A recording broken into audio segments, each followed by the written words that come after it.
Howdy, folks. It's Judgment Day for the Detroit Lions roster. Doomsday for some, glorious salvation for others, as we bring you into the Pride of Detroit PODcast, prideofdetroit.com, Pride of Detroit on Twitter, Pride of Detroit on Facebook. You know where to find us. We're here. We're live. As always, this is our second to last podcast before the actual season. We have a week off. Before it starts. We're going to have a big ass preview episode for you coming up next week. But until then, roster cuts have finalized. They were finalized on Tuesday. We're recording on Wednesday because we wanted to see all the trades and practice squad management and waivers and everything else. So we're going to bring you the full picture, the biggest storylines from this glorious week. And I know my man, Jeremy Reisman, the fearless leader at Detroit Online. I'm Christopher Fett, the adequate host at Christopher Fett. But I know Jeremy, this is his time of year. He loves spreadsheets. He loves names. He loves notes. He's been prepping, making lists of men who we think are going to fall, live, and now it all pays off. Hello, Jeremy. Hi, Chris. Just a quick amendment to that. While I do love, roster management and figuring all the little tinkering, it is a sobering week. To be clear, like this isn't one of my favorite weeks of the year. It's bad week. It's a bad week. A lot of people are losing their jobs and all that sort of stuff. Yes, so, this is always the prerequisite thing that needs every to be out there has to throw out there. It needs to be out there because there yeah. are people dancing on Jelani Tavai's grave, and I'm not one of them. We'll get to him in a bit, but we'll get to him. It's a tough weekend in NFL. I enjoy being crazy busy. I enjoy being this close to the regular season, all that sort of stuff. But it is a sobering weekend. This is also the standards talk I get from every beat reporter when they realize that they have been, haggling at all the names, and now it always comes out, oh yeah, remember, there's humans here. But it is true. Yeah. It is true. There's a lot of guys. It's how football works at the end of the day. And how this man works is because he's our third man, the wild card in our gumbo, Ryan Matthews. At Ryan_POD. Ryan, you were not cut today. How do you feel? I was surprised that I wasn't cut because you know who should be cut? Jeremy, for his bad Twitter jokes that aren't funny. But you know what? He's my boss, so I guess I just have to put up with it. Wow. Shots fired just because I made a purposely terrible Donda pun just to get you angry at the top of the show, and it worked. What were you doing you were doing the other night that you were like, explain something to me with like music lyrics, because you were doing the old man, I don't want to know about this thing. Yeah. Was that Donda or was that something else? No, that was the football team that's fake or something. I still haven't read the story. Oh, Bishop Sycamore? Yeah, that was a fantastic story. You would love it. I'm sure I would, and I'll get to it eventually. It's been a crazy week. We'll talk about that in scraps maybe. Anyway, we have a lot to talk about on the roster. We waste no time getting to it. I want to start with our three biggest takeaways from the roster. We've been sitting here wondering how to talk about it. We are kind of talking position by position, not in our usual order, but I think I want to talk about three of the biggest positions off the top by way of talking about what the Lions have done too. And I think, Jeremy, the biggest takeaway as we look at this finalized roster and what the front office has done for the Detroit Lions is, and it immediately jumps out to you, the Lions have gone incredibly young. And not only have they gone incredibly young, they've also rewarded some standout young players that maybe I don't think we would have seen, we were normally expecting to see. And maybe in past regimes we wouldn't see because veterans would have been prioritized. Established names would have been prioritized. And instead, we've got a pretty young roster. And I can't think of any place better with it when I look at the cornerbacks, especially everyone's darling from the preseason, AJ Parker. Yeah, I mean, it's astonishing how young this roster is. And to me, that shows that no matter what Brad Holmes says to the media, he realizes this is not a retool. This is a rebuild. And you're right, that cornerback position is the staunchest example, because this team is, when the initial cutdowns were made, the 53 rosters made, this was the second youngest roster in the NFL, averaging 25.2 age is their age, But if you look at the secondary, the oldest person in that cornerback room is Amani Oruwariye, who's in his third year in the NFL. That's insane. That's insanity. And so they move on from a guy like Cornell, or they move on from a guy like Mike Ford in favor of these young guys, in favor of, you mentioned, AJ Parker, who was in line to start, not only make the team, but start. Bobby Price, a guy who's just kind of a special teamer and just transitioned to cornerback 2 weeks ago, made the roster. Jerry Jacobs, a guy that no one really had on their radar as a guy with a realistic chance, wasn't on anyone's 53-man roster prediction. A guy who worked his ass off, learning as much as he could from Jeff Okudah, makes the team over a guy like Mike Ford. And it's surprising a little bit. You can say it's a good sign that this team is leaning young, because it means that they are really leaning into the rebuild. But it also means this team's probably going to be a little rough around the edges to start. Yeah, absolutely. I think the most surprising cut, right, is Mike Ford. And, you know, there was much talk about Mike Ford throughout the preseason. You know, initially he starts as the team's nickel cornerback in training camp. He transitions out, maybe because AJ Parker just kind of outplayed him at that position. And it seemed like Mike Ford was going to be depth on the outside corner, and it seemed like he was going to be solid outside depth. But I don't know. Like, that was the most surprising move of any of the moves that had, you know, happened, of course, this week.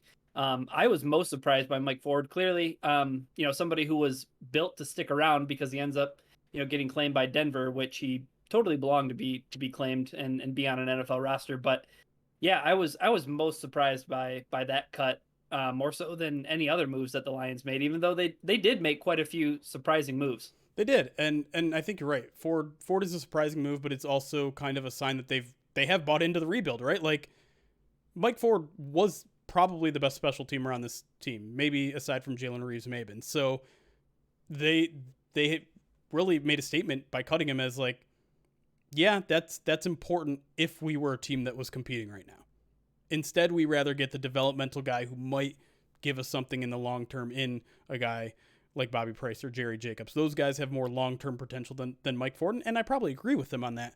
But again, you're taking a hit this year with that sort of move. You're taking a hit on your special teams, and you know, maybe it's not a big hit, maybe it's not a significant hit to a lot of people. But how many times have we talked about how you make these final roster spots via special teams? And so maybe that's more of a credence. Maybe that's more of a line for teams that plan on being in contention this year. I think this is a sign that the Lions know they're not going to be in contention. I think it's also too that it's good to try to get guys on upside to this part of the rebuild just in general, and forget about the special teams. Like, to see a guy like Parker who flew up that depth chart, and as you say, might be starting when you're still figuring out, you know, if Jeff Okudah, who's been fine through the preseason, but you know, this is a critical year for him. You got your rookie in Ifidu Melifonwu, who's going to make the roster. Like, they've gone very young at this cornerback position. And sometimes we talk about it a lot, that it's a hard position to hit on. So I feel like the whole cornerbacks is a lot of lottery cards. And one of them I think will probably hit at some point. But I don't think more of them is better. Yeah, I don't think that we can really stress how young it is, because Mike Ford just turned 26. Right. Like, he would have been the old guy of the group. He's not old by any means, Right. especially even by NFL standards. Like, I mean, No. that guy still has quite a few years ahead of him in terms of his playing time. But yeah, this is clearly a move from Brad Holmes that I agree with you, Jeremy. Like, it's not a retool. This is a full-blown rebuild. One of the other young guys I like that they made it to was Tom Kennedy. We talked about him a lot during the preseason, and he's going to end up on the roster. And I think we'll talk about wide receivers a little bit later as far as some of the other additions. Yeah, I mean, I think the story there is that the Lions cut their losses there, right? Because they decided that Perriman wasn't working out. They gave him every chance to earn that roster spot, even though he missed the middle chunk of it with that hip injury, and he didn't win it out. And I'm curious, I'm curious about Tom Kennedy's roster spot right now, because, you know, as you said, we're going to talk about wide receivers in a little bit. There's two newcomers at that position. Is there still room for Tom Kennedy now that they're at 7 wide receivers? And the answer might be no, but then he would obviously slip to the practice squad, assuming he slips through. But again, you're right. Like, this is still a sign of, like, listen, we're not going to go with these old vets, these big name guys, or these guys that have been around for a while. We're going with the young, savvy guys who are fighting for those spots and showing up every day. And Tom Kennedy earned a spot. Whether he's going to keep it or not, again, I don't I kind of think he might not, but he definitely earned a spot on the initial roster. Yeah, but you mentioned practice squad. I'll talk about that in a second because I think one of the other big takeaways is just how they've managed this roster. But if there is one point of concern right off the top is that there's some lack of depth in certain positions. Jeremy, I can't think of any place better than that looking at the offensive line right now. Yeah. Where, there's no real surprises for this. Tyrell Crosby. Well, that is the surprise. That's the surprise. Yeah. But other than that, Stenberg makes the roster. Sewell, all the starters are there. But it's not, if someone on the offensive line goes down, it's going to be a major drop off in efficiency to the next man up. I mean, no question. We expected, I think we all pretty much expected this team to carry 4 offensive tackles because Sewell and Decker, you obviously need to back up for both those guys, or at least one guy who can do both. And we kind of thought Tyrell Crosby was that dude. Obviously something is going on, and Eric and I talked about it a little bit in our mini pod earlier this week. This is a guy who was the source of trade rumors, and we didn't really understand it then. He didn't play much in the preseason because he had an injury. When he comes back, he plays 8 snaps in the final preseason game, and then they cut him with an injury designation. I think the weirdest part about it is that Dan Campbell comes out and says he wasn't good enough.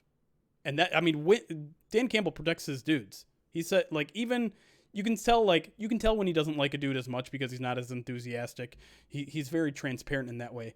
But he straight up said Crosby wasn't good enough for this roster. So he gets waived with an injury designation. Didn't end up getting claimed, which was slightly surprising. So technically he's back on the Lions IR list, but that means his season is over. I think it's very likely that the Lions cut him anyways with an injury settlement, and so they're done with him. I mean, when you say something like that publicly about one of your players, you're done with him. And so now you're just left with Matt Nelson is your backup, and he did not look particularly good in the preseason. I think it's pretty much a big bummer that Dan Skipper got injured, and his injury seems much more serious. He's back on the IR as well, and he'll stay there almost certainly.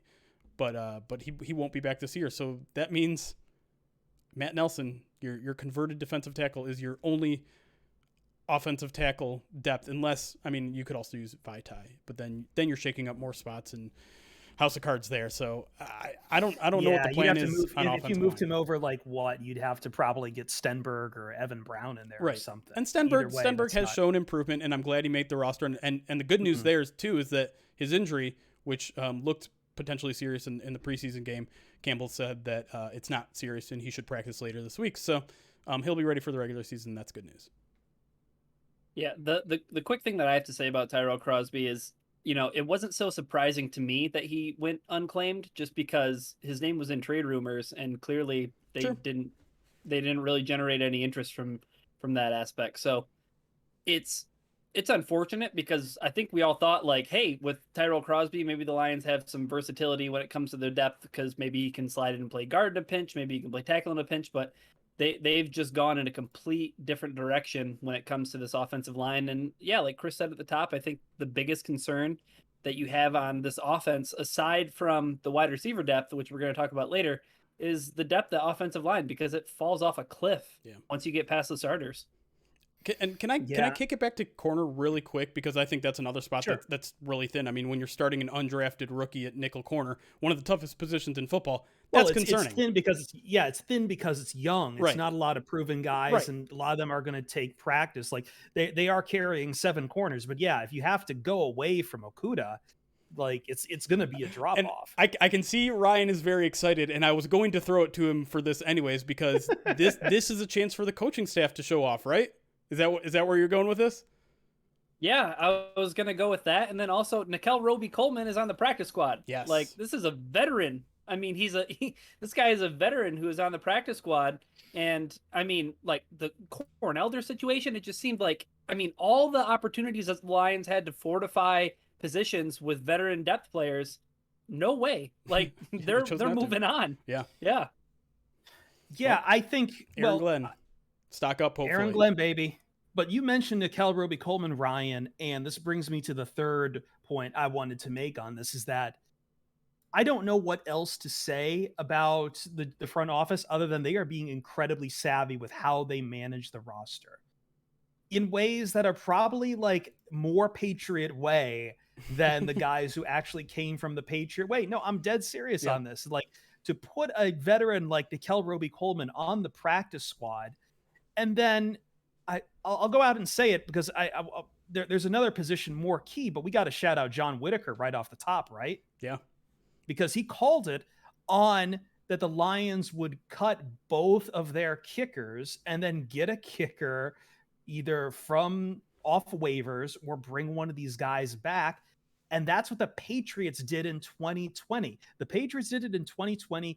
No one raised a stink. The Lions do it in 2021, and every national NFL blogger or podcast out there or NFL Twitter just wants to get off their jokes. Oh, they're not going to kick it. They're going to bite the kneecaps and kick with the other person's. Like, no, this is what a smart team did, because that's smart, because you hold on to that roster spot and you get to use it for something else rather than holding on to the kicker.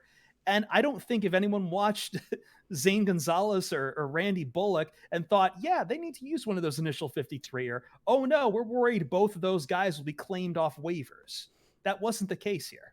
Yeah, and that was just the beginning of it, honestly, because today even more kind of roster shenanigans happened, and you know, it really taught a bunch of NFL fans some new rules. And I saw some people, you know, criticizing the lines. No one else in the NFL is doing. Well, everyone else is in the NFL doing. We're just kind of learning about it because, you know, it happens once every couple of years with the lines. Even the previous regime did it. But let me explain what happened, because there might still be people out there that are very confused that Darren Fells has been cut, leaving the Lions with literally one tight end on their roster. Here's how it works. So the Lions are going to put a couple of people on IR. We're pretty sure it's going to be Tim Boyle. We're certain it's going to be Tim Boyle for one. We're pretty sure Deshaun Hand is probably the other. Now, we thought they could make those cuts right after the 53-man roster was made and carve out 2 roster spots. Turns out that's not true. They had to stay on the roster another day. So until 4 p.m. today, which is Wednesday when we're recording this. So the Lions got into a bit of a pickle. And I say pickle lightly because literally this happens every year. They were awarded 2 waiver claims, and we'll talk about those guys in a little bit. So they had to clear up 2 roster spots before 4 p.m. today. And so how are you going to do that? You already have your 53-man roster. You have these guys you want. You can't put these guys on IR yet. So how do you create that space? Well, you release two veterans. You don't want to release a young guy because that'll put him on waivers. Someone might take him. You release a guy who's a veteran, won't be on waivers. You can bring him right back. You can say, hey, we're going to cut you. We're going to re-sign you. And why did they pick Darren Fells? Why did they pick Dean Marlowe? Because those guys are on 1-year deals. You don't want to do that with a veteran. You don't want to, because when you release someone, you cancel their contract. It's terminated. You're not going to do that with Taylor Decker, who just signed an extension. You're going to deal with a whole bunch of dead money. Small 1-year deals. You can replace them easily. You don't take on a lot of dead money. You bring them back the next day. So those guys are going to be back tomorrow. I know a lot of people are worried, well, what if the Vikings swoop in? They need a tight end. They're going to throw it. I'm like, no, these are gentlemen's agreements. They always go as planned. It happens for 5, 6, 7 teams a year. We just don't talk about it. But it's a savvy move. It's something like I said, we don't really talk about it much. And it's good to see Brad Holmes, a first-time general manager, know those loopholes. And you should expect them to. It would be concerning if they didn't, but it's good that they are. And so it's kind of fun to learn all these loophole rules, and it's good to know that Brad Holmes knows them too, and it makes me feel like we're in some good hands here. Yeah, I mean, Jeremy, if with the Irv Smith injury, and if the Vikings do take Darren Fells, will you officially denounce the Vikings as your favorite NFL team? How dare you? First of all, I can say yes because it won't happen. Like there's no chance it happens. If it does happen, y'all can plaster. You can clip this. You can send it to whoever you want. You can send it to Old Takes Exposed. Whatever. It's not going to happen. Darren Fells is going to be on the roster tomorrow. So is Dean Marlowe. If not tomorrow, the day after. It's fine. Everyone relax. I'm going to send it to Arif Hassan. Do it. That'll do it. No, send it to Pat McAfee. Send it to Pat McAfee. That's where Jeremy thrives. Okay. But no, even besides if, again, this is kind of the problem of being the transient week of these. So we're recording on Wednesday, and yeah, we're waiting for Fells to come back. But even besides that, Jeremy, this is still, we talked about lack of depth. Tight end is one of those places. Not a lot of depth, but also nobody really stood out from the preseason and camp either. I have no problem with saying that Mac and should be gone and put down on the practice squad. And Brock Wright, goes to the practice squad, and like they're not ready. No, but none of these guys are ready. So Yeah. you just you get Fells back, and you have Hawkinson. And you just have to hope Hawkinson doesn't get hurt. And then the other kind of savvy move that you alluded to early is Nickel Roby-Coleman.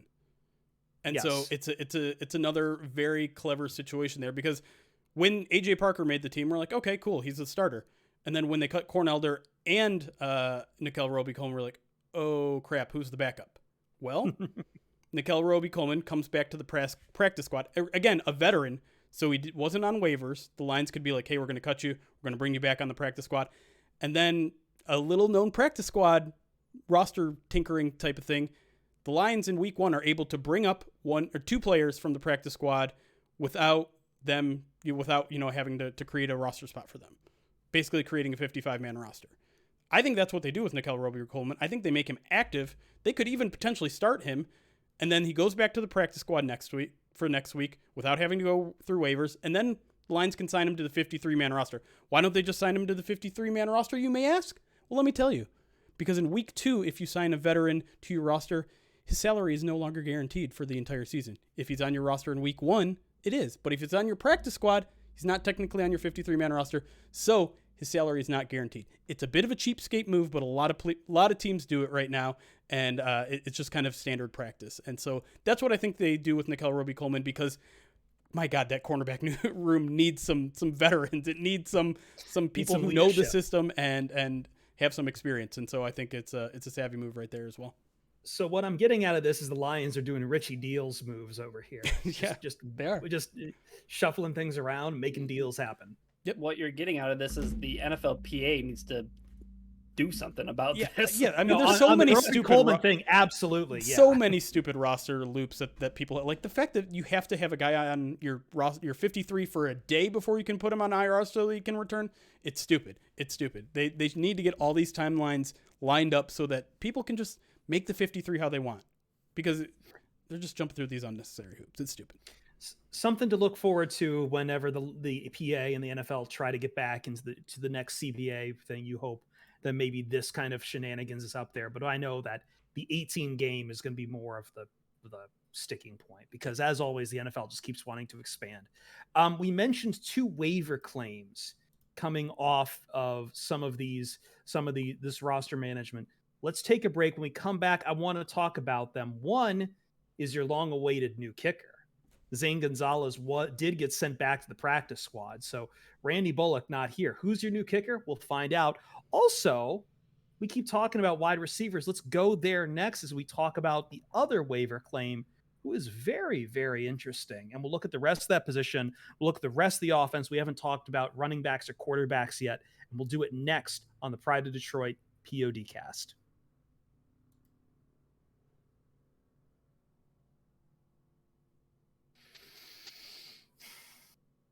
Hi, chat. So, hello, chat. By the way, just because I know this will make Jeremy insane, I want chat to be aware that at some point near the end of the season, we have started what is called the POD Fantasy Annihilation League in our Pride of Detroit Discord. This is my way of saying, if you haven't joined the Discord yet, ! Discord, there goes Jeremy typing it in. Join it. It's getting bigger, where we have people chatting live during games, but also we have a fantasy league there that if you want to follow along with people being put through the ringers and pain, you can. And at some point I will be paying off on this podcast. Whoever comes in dead last is going to be insulted by me at the end of the season. Oh boy. As someone who regularly gets insulted by Chris, let me tell you that's an honor. Oh, I was gonna say someone else wants you to congratulate the winner of this league, but I don't think I'm gonna be able to get you to do that. It's gonna be hard for me to congratulate anyone on even participating in a fantasy league. You could absolutely get Jeremy to do it. He's just gonna do it in the least congratulatory way as possible. It'll be like, congratulations on wasting a good chunk of the NFL season on stuff that doesn't matter. Yeah, that sounds about Don't right. forget, okay, is in the league, and now he's saying he's going to tank his team now just so he can get insulted. Congratulations on taking a little bit of enjoyment out of every single football game you've ever watched because you're worried about something stupid like a fantasy league and winning so that I can say these words to you. It helps me see. Yeah, that I checks. take the other way in that I am so locked in covering the Lions sometimes that if it wasn't for a fantasy league, I wouldn't know what some of these players and other teams are doing. I'm 100% with you there. I just choose not to learn. I'm just like, you know what? Screw it. Like, I'm locked into the Lions. You're I there have to first, be- people. Jeremy, ignorant. Yep. Wants to be Blissfully Well, so. So I'm more in alignment with Chris on that when it comes to fantasy sports, and I'm willing to take the plunge and kind of use that as like an excuse.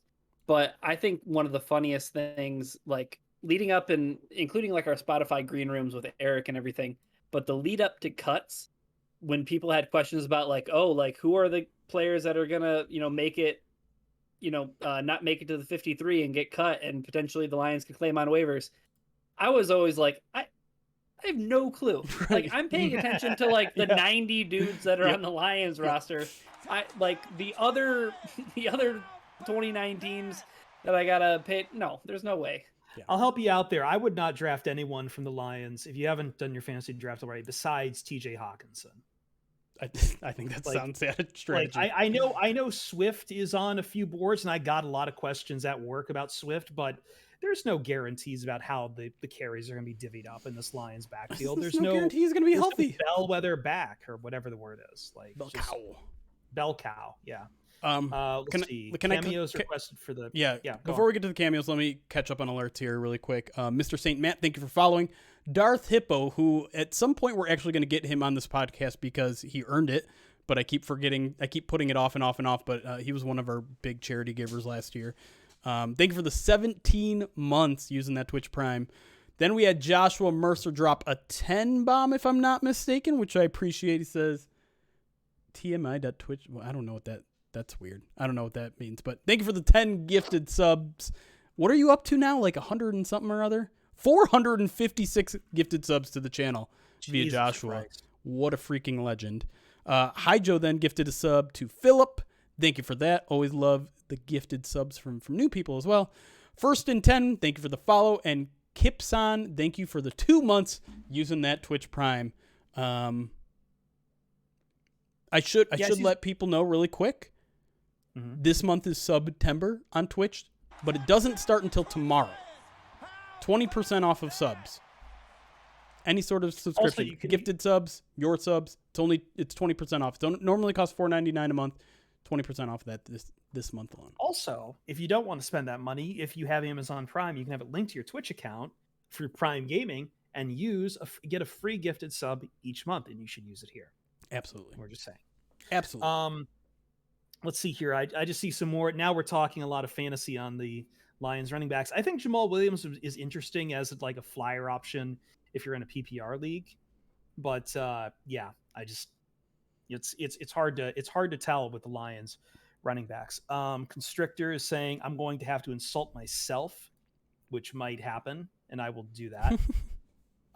We have requests from RC Vader for both Goose and Zazu. Oh, that's right. Zazu, come here. Zaz, come here. Come here, buddy. Hey, Goose. What's up, Goose? I love when his ears perk up. They're just such characteristic ears. Yeah. Do you know what? I was just kind of staring at him the other night when he was laying on the couch, and his ears did the whole like sideways thing, and I was like, I know what you look like now. You're looking like Nosferatu. Oh, okay. There you go. He's got some vampire to him. Yep, just like that. He is kind of like a bat. He is like the bat, the Batman, the Bat Dog. Zazu is slightly transparent apparently today. I noticed. My lighting is off. I noticed. Thank you for petting Ruby too. Ruby, he's over there. I don't like, you see him as a lump there. Yeah. There come the pets. Thank you for the goose pets. Thank you for goose pets. Let's see what else. I might have something to announce at some point, but don't want to hold on. But don't want to say much right now. I'm just working on something. You're Right? Let's see. teasing. I am teasing a little bit.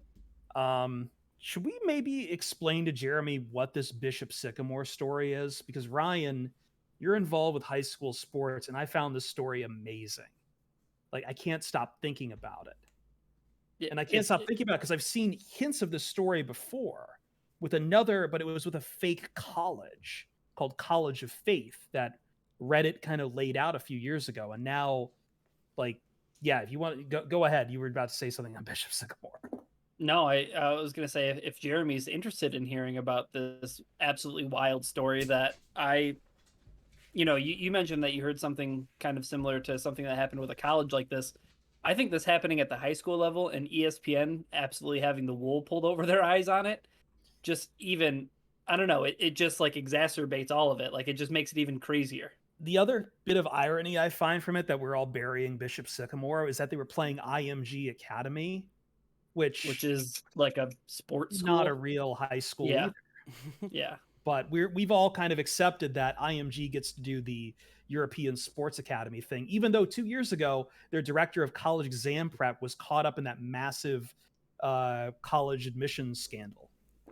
Writing SATs and ACTs for kids. They at least have a building, and their coach doesn't have an active arrest warrant, and the players aren't former JUCO players that are college age. And their checks don't bounce, and they're not lying about their D1 offers.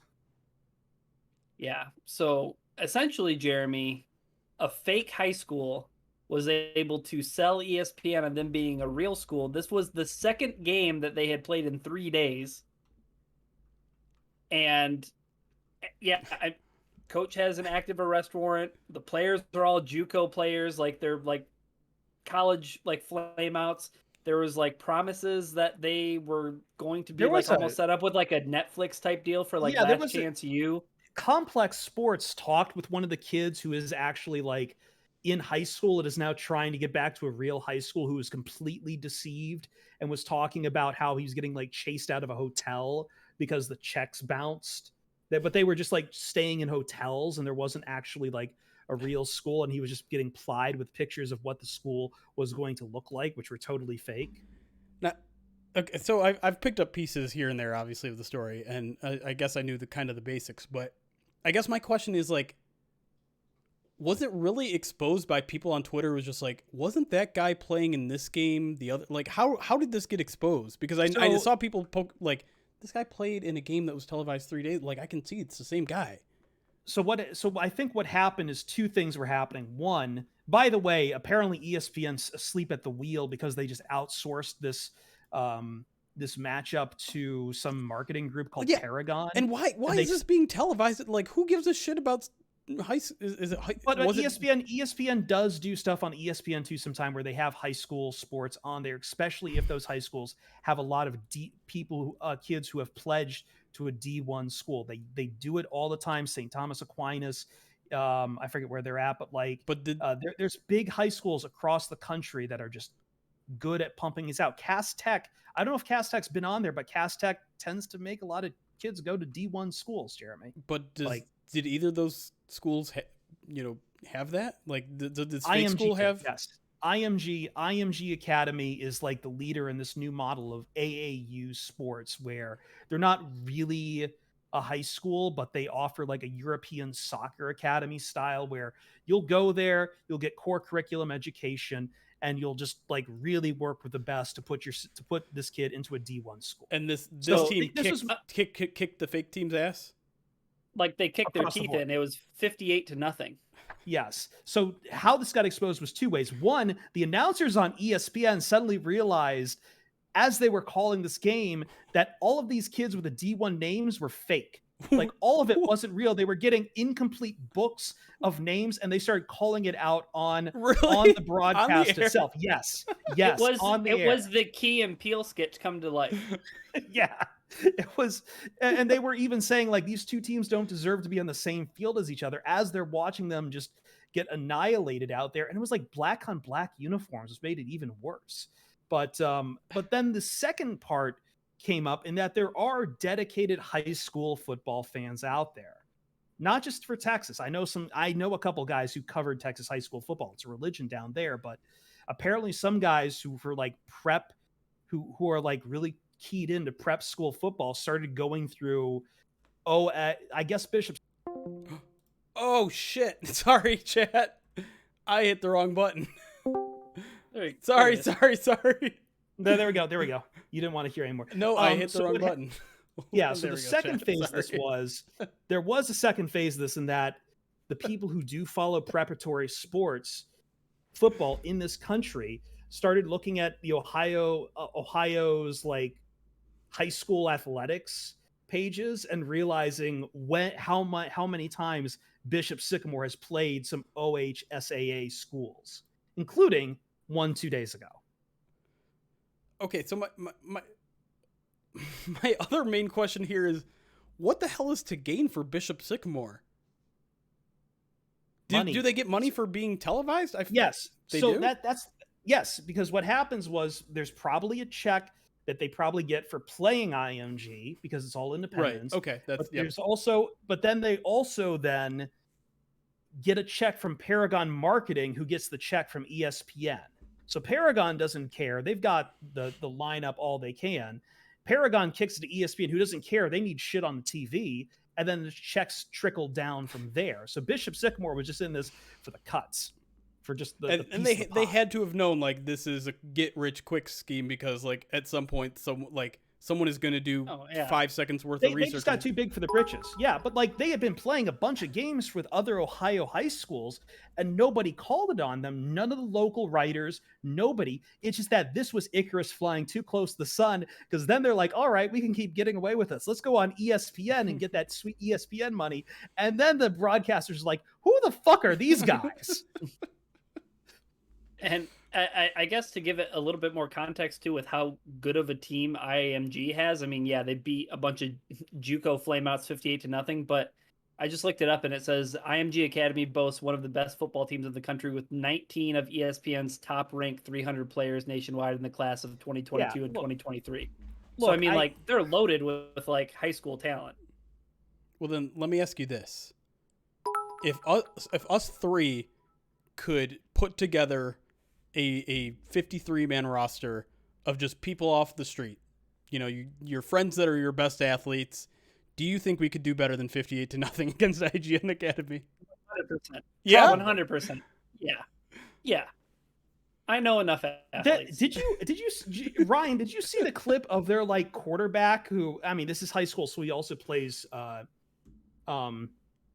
defense. First off, he's about as big as Jared Lorenzen out there, but also that he headhunts like a crazy. Like someone compiled a bunch of videos of him like hitting guys like straight helmet to helmet and then standing over them, jawing off. This is like a 23-year-old or a 25-year-old. Like, bro, go pay your mortgage. What are you doing? Insane. Like, Ryan, I think I need to talk to you off stream about an opportunity. We're gonna maybe make a football team. Let's go. We're gonna maybe make up a school. maybe. No one can prove it. Deleting the VOD. As a bit. Hajijo, yes, I am a Toho bro. I understand. I understand. Yeah, no chicken finger pita tonight. What? That's disappointing. Thank you for the 300 bits. No meatball sub for me tonight either. I was making other cooking tonight. We keep cooking though. The gang creates on. I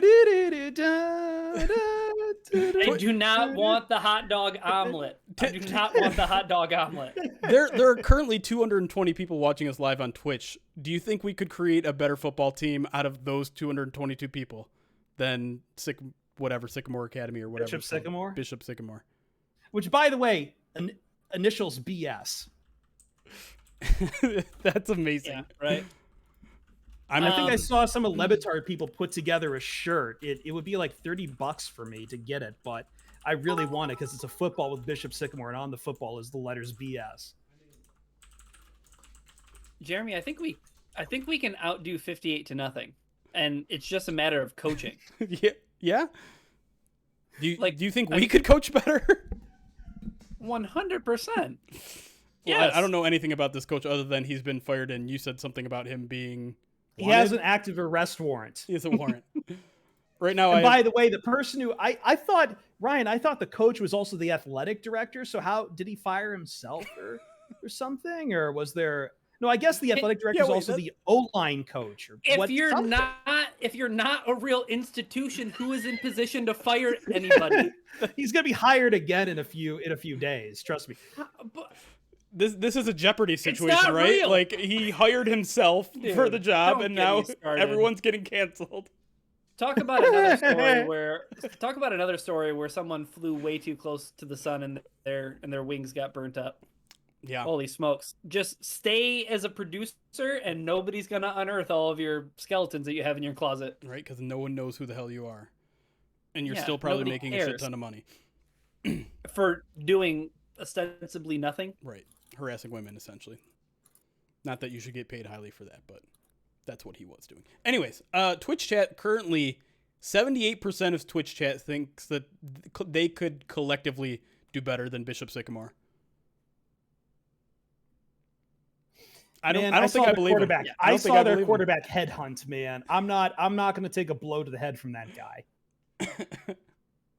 There's somebody in Twitch chat who can take care of that guy for us. And I think it might be Nick the Greek. I don't know why.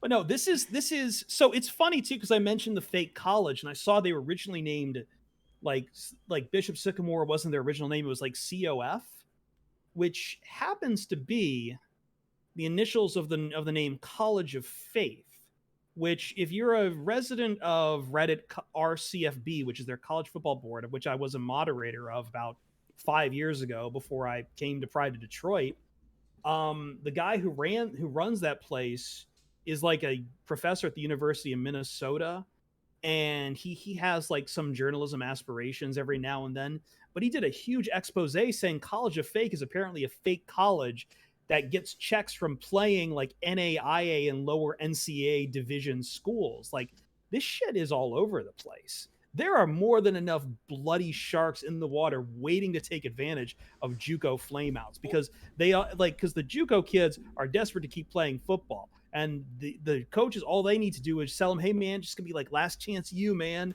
You'll be on Netflix and shit. And bam, this shit happens. Like, there are so many. Even when I wrote way back, that first story I wrote for Pride of Detroit about, Brandon Ings, who was like a football player who like, he like briefly made the practice squad for the Lions, then got cut pretty soon after. Right. But he had like no college experience, and he played his way through like a bunch of these super seedy third tier semi-pro fake college levels. Like, there are so many levels of football where you just don't know about. It's a black hole for kids who just still think they're going to keep playing football, and nobody's told them that the dream is over. Well, all they've got around them are people just taking advantage of them nonstop. Isn't this at least somewhat comparable to what the Emily Bates thing, like his dad creating that whole school that's just like basketball oriented? You know what I'm talking about? I haven't followed the Imani Bates stuff all that closely. It feels at least like I'm not a spurned Spartan fan or anything like that. Yeah, so it has nothing to do with it. But it kind of sounds like what like his dad's going through, like all these hoops to like technically be a school so that he can get Imani to play against all these, you know, good high school / college teams, like junior college teams, I guess. I don't know. I don't know how it works, but it feels similar to that, except like Imani Bates' dad was at least going, or Imani Bates' dad is at least like being semi-transparent and trying to do all the loopholes and not just being super secretive. But I don't know, it feels similar, and it's weird and it's funny, and hopefully it's not ruining any of these kids' lives. Like I don't. Yeah. The thing I'll say about high school amateur sports is that there's so much of it that's loopholes and putting your toe all the way up to the edge and sometimes crossing it and hoping that you just don't get caught. Yeah. Yeah, and again, like I think part of the story that isn't being touched on really is again this idea that it's cool for IMG to exist, even though they're not a real school either. The only difference between them and Bishop Sycamore is basically again arrest warrants and bounced checks. But we've all, I think, there's and legally aged high school athletes.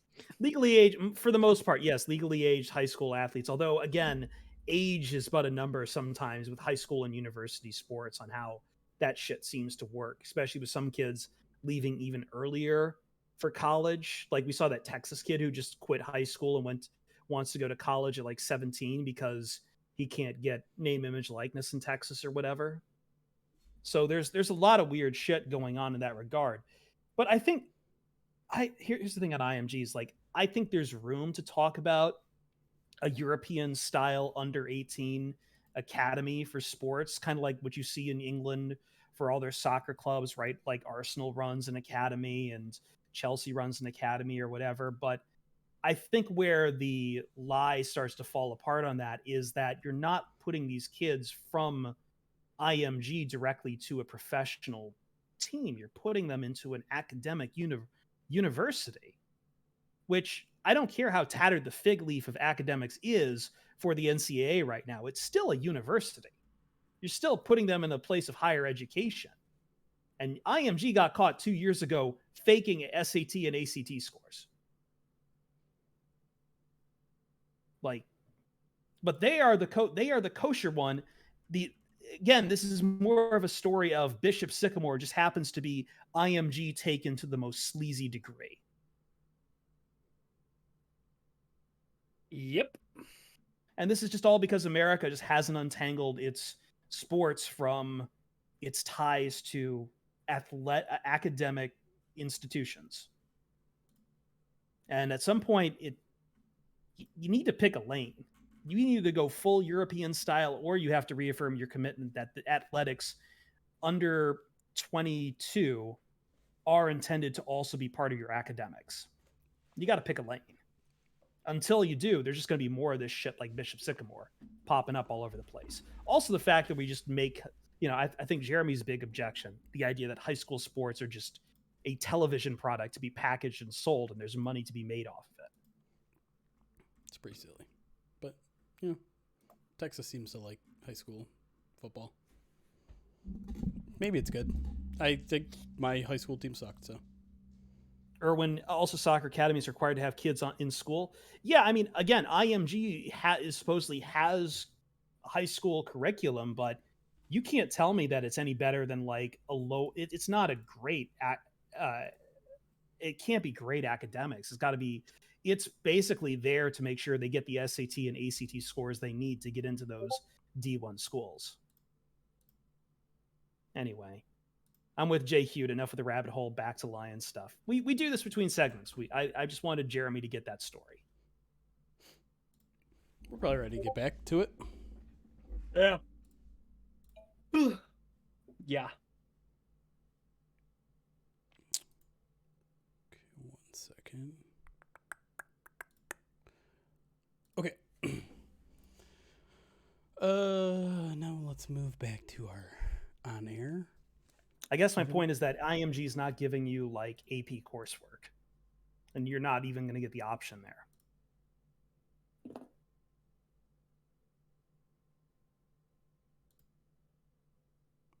All right. Yeah. Thank you for the extra 100 bits, Nick. And you're probably right. That's all I'll say. Of course.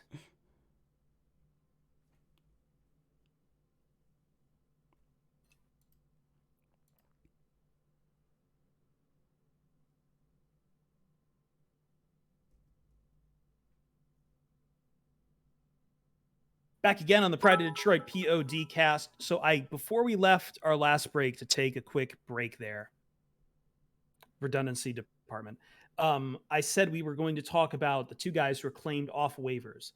Now, the smaller one of this, before we get into more of the offense, is Austin Seibert. Seibert? You Sure. don't know yet. I don't know yet. Sure. Yeah.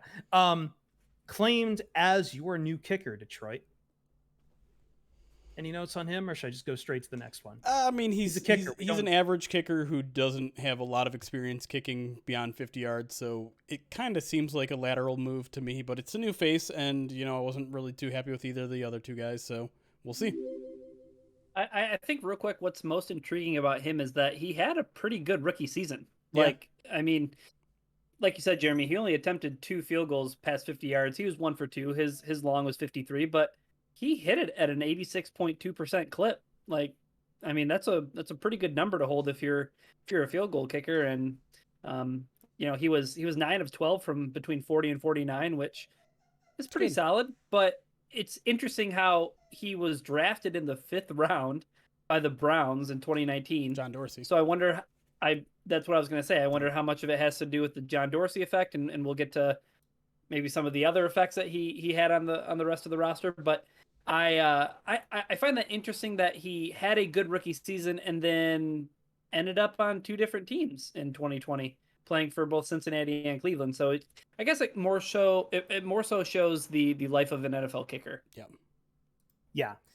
And you mentioned the John Dorsey connection. It's also here with the other waiver claim, which was Kaderil Hodge, wide receiver, claimed off the waivers, was with the Browns for the last 2 seasons, but was undrafted, but claimed by the Rams in 2018. So this guy has the front office paw prints all over him to begin with as we look at this wide receiver room. And, you mentioned it, Jeremy, still no guarantee Tom Kennedy probably makes the roster, but what kind of role do you see of Kaderil Hodge? If they're claiming this guy, you've got to think that they're of a mind to maybe keep him, or at the very least, like, try him out and see what he's like here. Yeah, I mean, he's a guy that actually brings some experience. Caught 11 catches for 180 yards last year, including 1 week, which he had 73 yards. So he's got some, experience, some success in this league.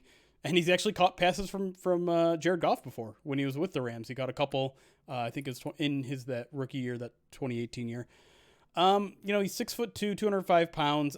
I'm still kind of getting to know him myself. I think he's in contention for another outside spot. I think he's more of an outside receiver. He does bring a little bit of speed, which obviously is something that they care about.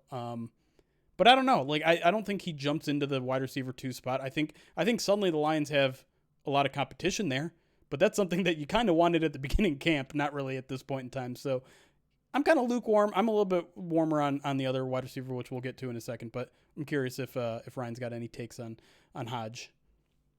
Yeah, I think like you hit on most of them, Jeremy, but this is a guy who had substantial playing time with the Browns in 2020. Yeah. And I mean, I know he only had 11 receptions, but I think he had upwards of like 300 snaps. Mm-hmm. So this is a guy who, played quite a bit of football for them when they were going with that too, dealing with injuries with Odell Beckham and things like that. So they had a lot of roster shuffling when it came to the wide receiver position. And this is a guy who I think he was kind of, I'm trying to think of the kind of a player analogous to the Lions that went through a similar situation. But I think the Browns were hoping that they could squeeze him through waivers and catch him on the other side and put him on the practice squad. They just had such a deep position, which, takes us to our talk about our other wide receiver who just didn't have room in that wide receiver room in Denver. Yep. Lions trade for Trinity Benson. They send a 5th and a 7th round pick, get Benson and a 6th round pick in return. So essentially it's basically a little bit less than a 5th round pick if you want to combine picks. So I know some people are wringing their hands about that, and there's a guy that would have been on waivers. They could have got him there. Maybe not. Like you said, it was a crowded room in Denver, and Benjamin Albright is someone who we talked to a little bit about him, and he was convinced that they weren't going to waive him, that he was a very talented guy, and he wrote a lot of very nice things about Trinity that you can read on prideofdetroit.com. He thinks he's in contention for a playing role this year, and he's a guy who's just kind of snuck around on the practice squad for a couple of years. He's from a Division II college, so there's not a lot of tape out on this guy. There's not a lot known about this guy, but for a guy that's watched him in camp every year, he's very, very complimentary of the guy. Another guy with a lot of speed, some kick returning experience as well, so he might be involved in that. I think, if this were the start of training camp, I would say this is a guy in competition for Khalif Raymond's spot on the roster. He's a guy that I think can play inside and outside, might be better fit on the inside, which seems like maybe he's a little bit redundant, but they must have plans to play him on the outside if they traded for him. So another guy, I think I'm more intrigued about this guy. I think he has more upside. Maybe it's because he's younger, maybe because he's kind of like, an unwrapped gift on Christmas, because we just don't know what he has yet because he hasn't shown it yet. But I'm intrigued by this guy. And he also has an awesome name. This brings us up to 7 active wide receivers on the roster. Javon McKinley and Sage Surratt being sent down to the practice squad. Jeremy, do you see anyone from this? Do you think the Lions? I can't see the Lions carrying all 7 for a long time, though. Can you? 7 seems like a lot, especially when the talent doesn't warrant it. So I think this becomes the discussion about Tom Kennedy, right? Yep. 100%. Yeah. And it seems like he's the easiest cut. But maybe if we have a surprise on our hands. Maybe they don't like Quindus Cephas. Maybe they think Trinity Benton is a better Khalif Raymond. Maybe one of those two gets cut. I still think it's Tom Kennedy. That's the easier move. It's a guy who probably clears waivers. I know everyone thinks he won't because everyone was sure that Craig Reynolds wasn't going to clear waivers either, and he did. It's just how it works. So I think Tom Kennedy's the guy out, but I guess I'm leaving room for a small surprise in waiting. You mentioned Craig Reynolds. That kind of takes us to the running backs. No real surprise. I think the only real surprise is maybe Godwin Igwebuike. They found room for him on the roster. Yeah, there's a great story there, and also kudos on the pronunciation. You nailed it. I think a lot of people, including myself, are still stumbling over that one. But yeah, a converted safety, started training camp that way as a converted safety to running back. Got better and better and better every week. He's one of the great stories. And, big picture, is Godwin Igwebuike going to get a lot of playing time this year? Probably not. Is he good? I mean, he could very well be one of the guys that are inactive every week.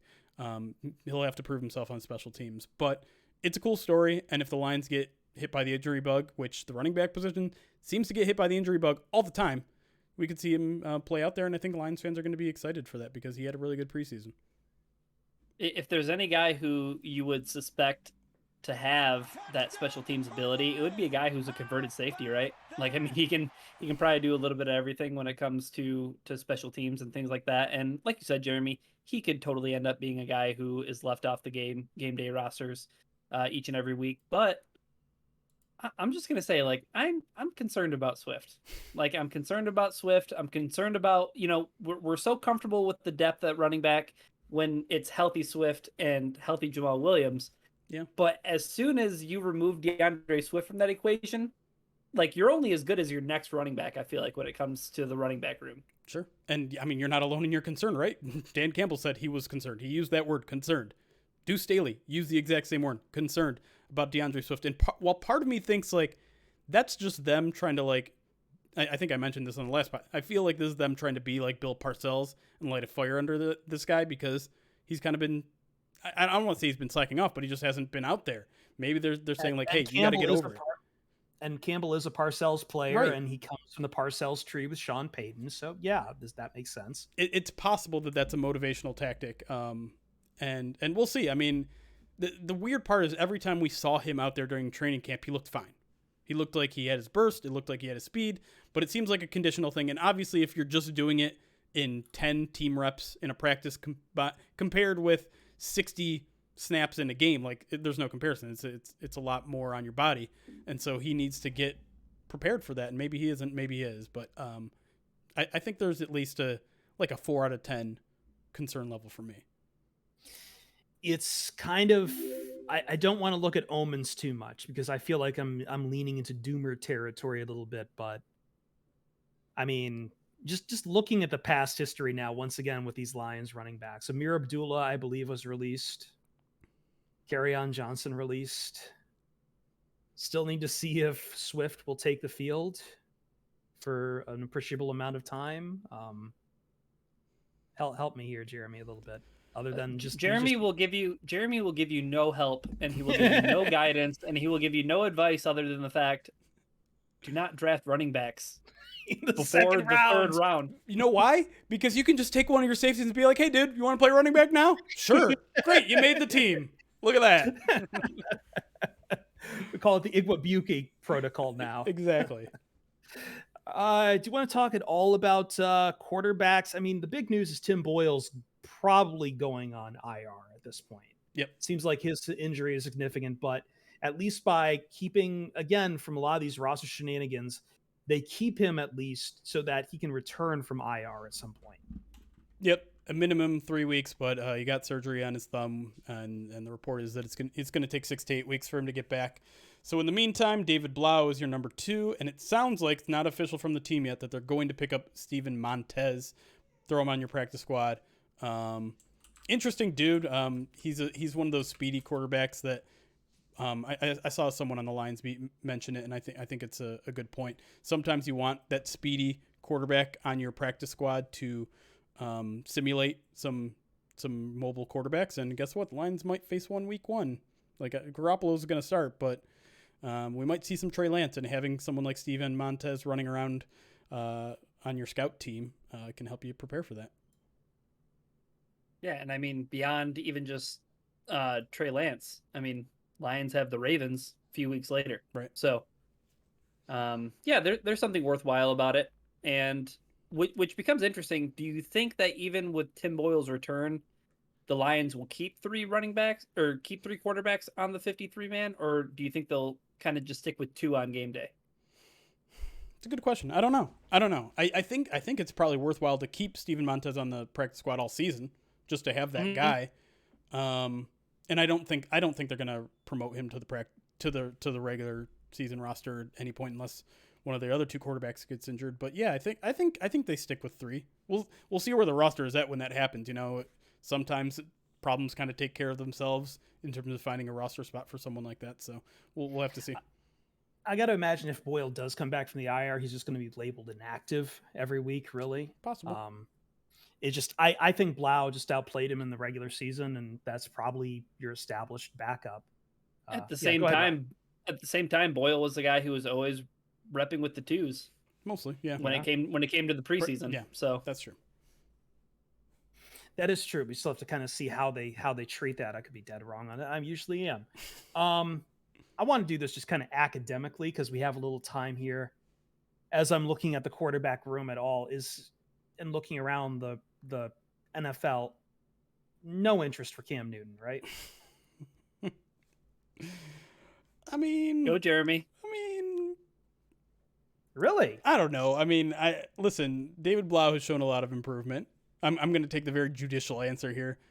Dave Blau has shown a lot of improvement. He knows the playbook. You want that right away. Like, I don't think you want to throw away that just because Cam Newton came along. And if we're being clear, like, Cam Newton he isn't himself anymore. He's just not. I mean, he was okay last year. I thought he had a couple of good throws from the pocket this year in Patriots preseason, but yeah, he's definitely it's a small sample size, and he's definitely not bringing those other elements to the table for you. Right. And he basically, I didn't watch any Patriots preseason games or practices or anything like that, but the word out of training camp at Patriots is just he was easily beaten by a rookie, by Mac Jones, a guy who most of us don't think should have been a first-round pick. Well, I shouldn't say most. A lot of people didn't think he should be a first-round pick. So if that's the case, I think the shine is worn well off of Cam Newton. So yeah, no. Bloom is off that rose. Yeah, but it would be fun and exciting at the same time. Jeremy, tell that to Louis Riddick and all of his coaching friends who thought that Mac Jones should have been the next quarterback off the board after Trevor Lawrence. Ooh, talk about a spicy take. But the thing that upsets me more than anything is hearing Mac Jones easily beat out a former NFL MVP.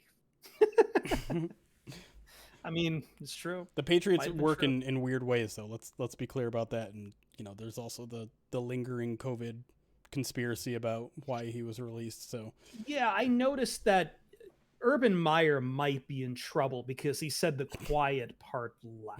Yes. That the Jaguars basically did the quiet part loud. Listen, the COVID vaccination is like that's I can't say that that's not a consideration across the board for a lot of teams out there, that if they have unvaccinated players, it might cost them games, especially with the NFL stance. Yeah. But Urban Meyer got in trouble because apparently someone leaked that vaccination was going into their He roster said it, decisions. right? I feel like he said it. He might have, which you can't do that. You can't say that. But I can't look at Cam Newton getting cut knowing that Cam Newton is unvaccinated and not think that that was probably part of the Patriots' decision too, which then turns into, to bring it back to the Lions, is that a decision you want to make, that kind of risk to bring a guy into your locker room? Because the other way is not true. Like, I can totally look at a guy who is unvaccinated, not on a roster, and say, do I really want to bring that kind of risk that he'll bring in some positive cases? And there's some people saying in chat, and I've seen it all since it happened. Mike Ford got cut. At one point, he told the media that he was not vaccinated, and people started speculating that's the reason why he was cut. Whether you believe Dan Campbell or not, he said that COVID did not take into effect, your vaccinations did not take into effect any sort of moves they made. Mike Ford also said in the same breath that he was thinking about getting the vaccination because he wanted to go out to dinner with his cornerback room when they go on the road. So I can't say for certain whether he is or isn't vaccinated. I believe Dave Burkett said that he still isn't, but I can't confirm or deny that. Either way, I don't think that's what happened with Mike Ford. It could, obviously, even if it were a reason, Dan Campbell can't say it unless he wants to get in trouble too. But how many times are we going to just say Urban Meyer's in trouble? That dude is already rocking the boat like crazy. He's going to cost the Jaguars at least 3 6th-round picks for fines. Oh no, there's a counter, and it's this many days since Urban Meyer has put his foot in his mouth, and we have reset that to 0, and we have also violated HIPAA. Yeah, again, I don't know if Mike Ford was cut because of vaccination status or not. It's just, again, the lesson here is it might be from some of these teams. They will never be able to say it. Right. That is a quiet part. You can't say the quiet parts. The Colts, Chris's favorite team, just had to put Carson Wentz on the COVID list.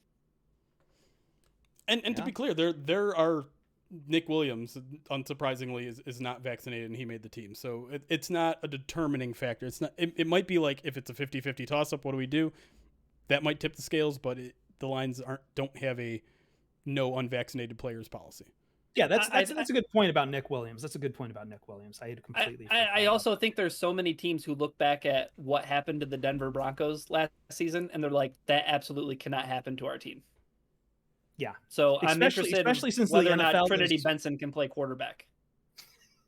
Yeah, I was going to say, especially this year, since the NFL has decided, and we'll see how long that policy holds up, but it's we're not rescheduling games. If you bleep this up, you're taking an L.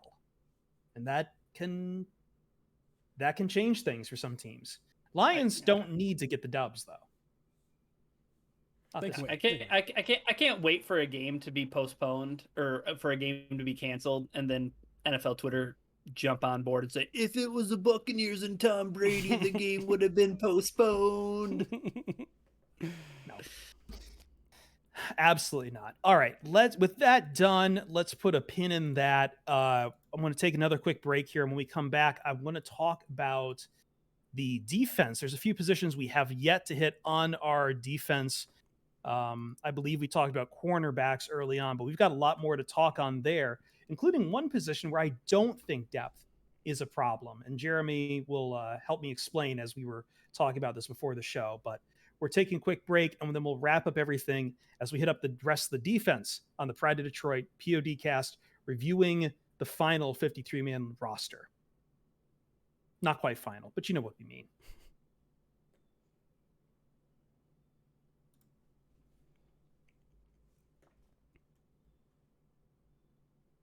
All right, break time. Chesterfield, thank you for gifting a sub to Not a Football Guy. Appreciate that. I'm not sure if you're still here, why you're still here, Not a Football Guy, but you know what? We mix some other stuff in our conversations. Reckless One, thank you for following. Slick Rick, thank you for following. And I think there was another 100 bits from Nick the Greek in there as well. Thank you for that. CJ, sorry to hear that you've tested positive. I hope you're doing all right. What else? Be well, CJ. That's kind of. I know a couple other guys who had to deal with it, and it's just not fun. Sorry, I didn't mean to laugh there because I read KevBot's message who said, I heard Cam is signing with Bishop Sycamore. Thoughts? Yeah, I mean, he has JUCO experience. This is true. And shout out LJ for the Idris Elba reset the clock. What is that Yeah. from? Pacific Rim. Yeah. Oh. What, did you not see Pacific Rim? Of course I didn't see Pacific Rim. Okay, well, I'll do you one better. You should go watch Neon Genesis Evangelion. They're on Amazon now. And then you can feel really bad about your life. I don't know what those words are. It's a gateway to hell. I think I'll stay outside those gates. No, you like it down there. It's warm. Great anime, yes. Great anime, but let me tell you, you go through that anime when you're like 15 and you see the original ending from the series itself, you have questions and you can't help but feel betrayal, and you can't help but feel incredibly betrayed for a very long time, very confused, and dealing with a lot of people arguing nonstop about that series. I have psychic wounds from NGE that have yet to heal, but at some point I'll watch the movies. JJ Hood with an interesting question. Says, is it common practice for teams to sign guys to the practice squad and release it the same day? It just seems kind of shady. I hope the Lions aren't pissing off players who one day might be worth signing. Yeah, that is kind of an important point to bring up, because the Lions did announce that they signed 15 guys to the practice squad today, all of them who were with the team just a week ago and recently cut. But there are reports that they're signing 2 more guys. That quarterback we mentioned and the wide receiver we mentioned, which means one of those guys on the practice squad is going to have to get cut. And I have to say, I don't remember that sort of stuff happening very often, and I don't quite understand why the Lions would do that, unless maybe they're planning on bringing one of those guys up to the 53. Like that would be my thought, is like they wanted to make sure this guy doesn't get scooped up by someone else, so they're going to put him on the practice squad, then promote him to the 53. I don't know if that's what the Lions are going to do. I'm just kind of guessing at this point. But yeah, that would be kind of shady business, because I don't know what the point in adding someone to your practice squad only to cut them the next day. That seems unusual. Practice squad feels like it's a commitment. Yeah. Right? It feels like it's a commitment. Your boy Merrick, I jumped on late to discuss the kicker pickup already. Yes, we did. Is the non-practice squad kicker going to be the starting kicker?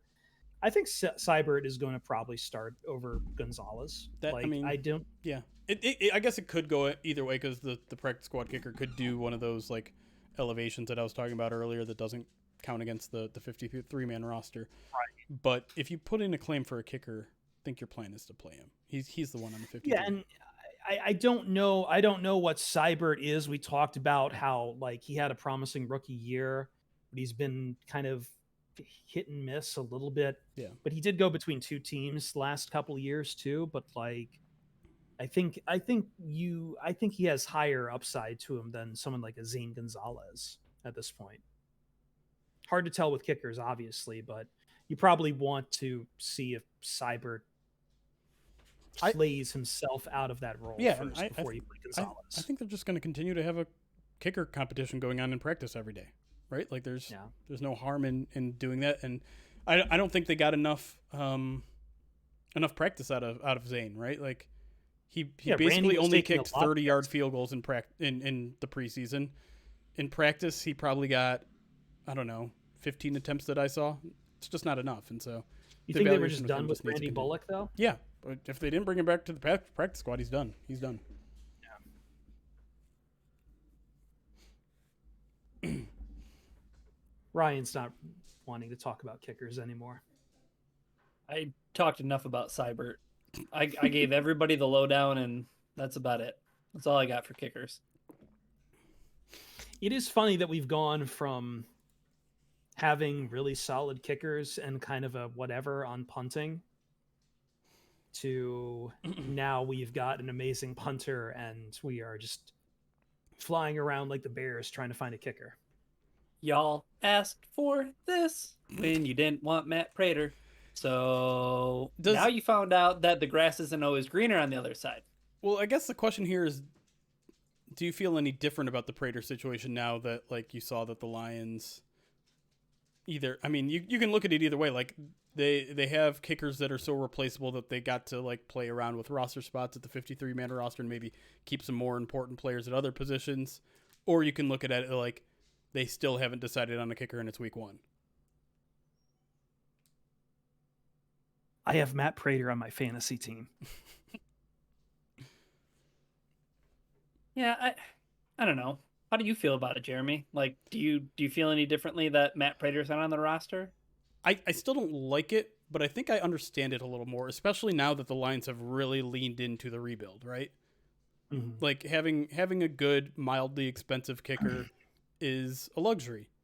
And if it came at the cost of developing a guy like Jerry Jacobs and Jerry Jacobs turns into a potential starter or a really good backup, then yeah, I guess it was probably worth it, right?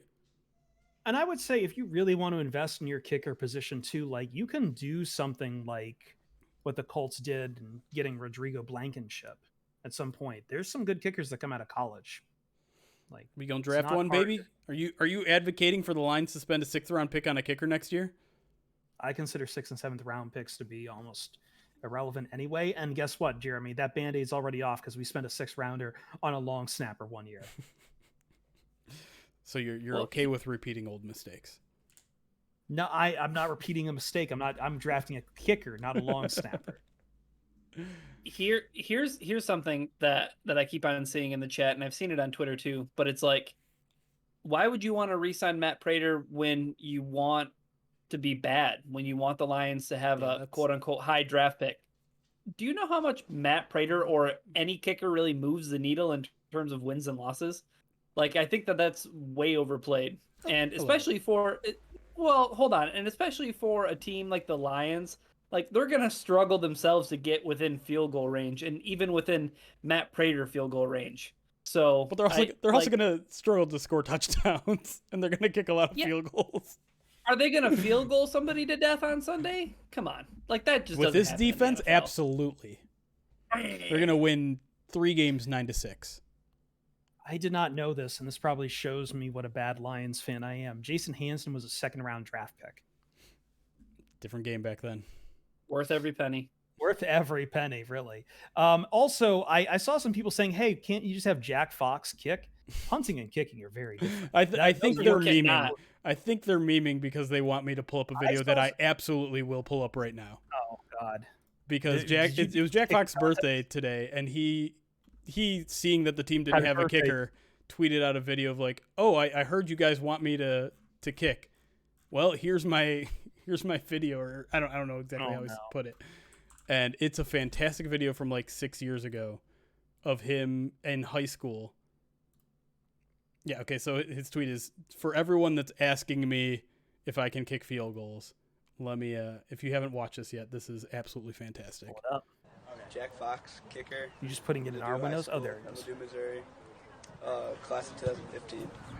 Instinct to go for the coffin corner is ingrained. Oh, okay, 35-yarder, wide right, interesting. All right, let's try from 40. Oh, okay, that one's wide right, interesting. Just need to aim to the left. Wide right again, interesting. That's what I mean. Like, when you're a punter, you have instincts to go for the corners. Wide right again, and probably a little short. All right, let's go back to 30. You got this. No, wide right. Your punting motion is already hooked. Do you think that turns into a proper kicking motion? No, it doesn't. All right. Look how far left he's got it lined up, and he's still going wide right. Look how far left he is here. He's just like, all right, we got to put this one way on the left hash. There's no way I'm going to miss this one wide right. Is it? And he does. Boom. Jack Fox. So good. Great sense of humor, that guy. Yeah, I know Hamza isn't here to give us a full breakdown on punting mechanics, but I hope you understand now, like, it's different. And no, I saw some people seriously asking why not Jack Fox kick as well. But there's your answer. I think that was from 20. Did it say 20? I think he was wearing a shirt that said he was 2012. Which is it was years from ago. when he was in high school. Yeah. Yeah. So I guess 9 years ago that would maybe make sense. Can we maybe make mention of how the Bears are becoming a holding tank for former Lions players? Yeah, Brashad Perriman. After cutting Desmond Trufant. Yeah, they cut Desmond Trufant. But I mean, how desperate does your wide receiver room have to be that the worst wide receiver room in football couldn't make room for this guy. And you're like, yeah, let's do it. Yeah. Like I'm not trying to bury Perriman or anything, but like he couldn't make the worst wide receiver group in football. Tease too. Did Tease make the final roster for? That's the a Bears? great question. I forgot to look it up. I'm looking right now. Yeah, I wanted to see if he made it.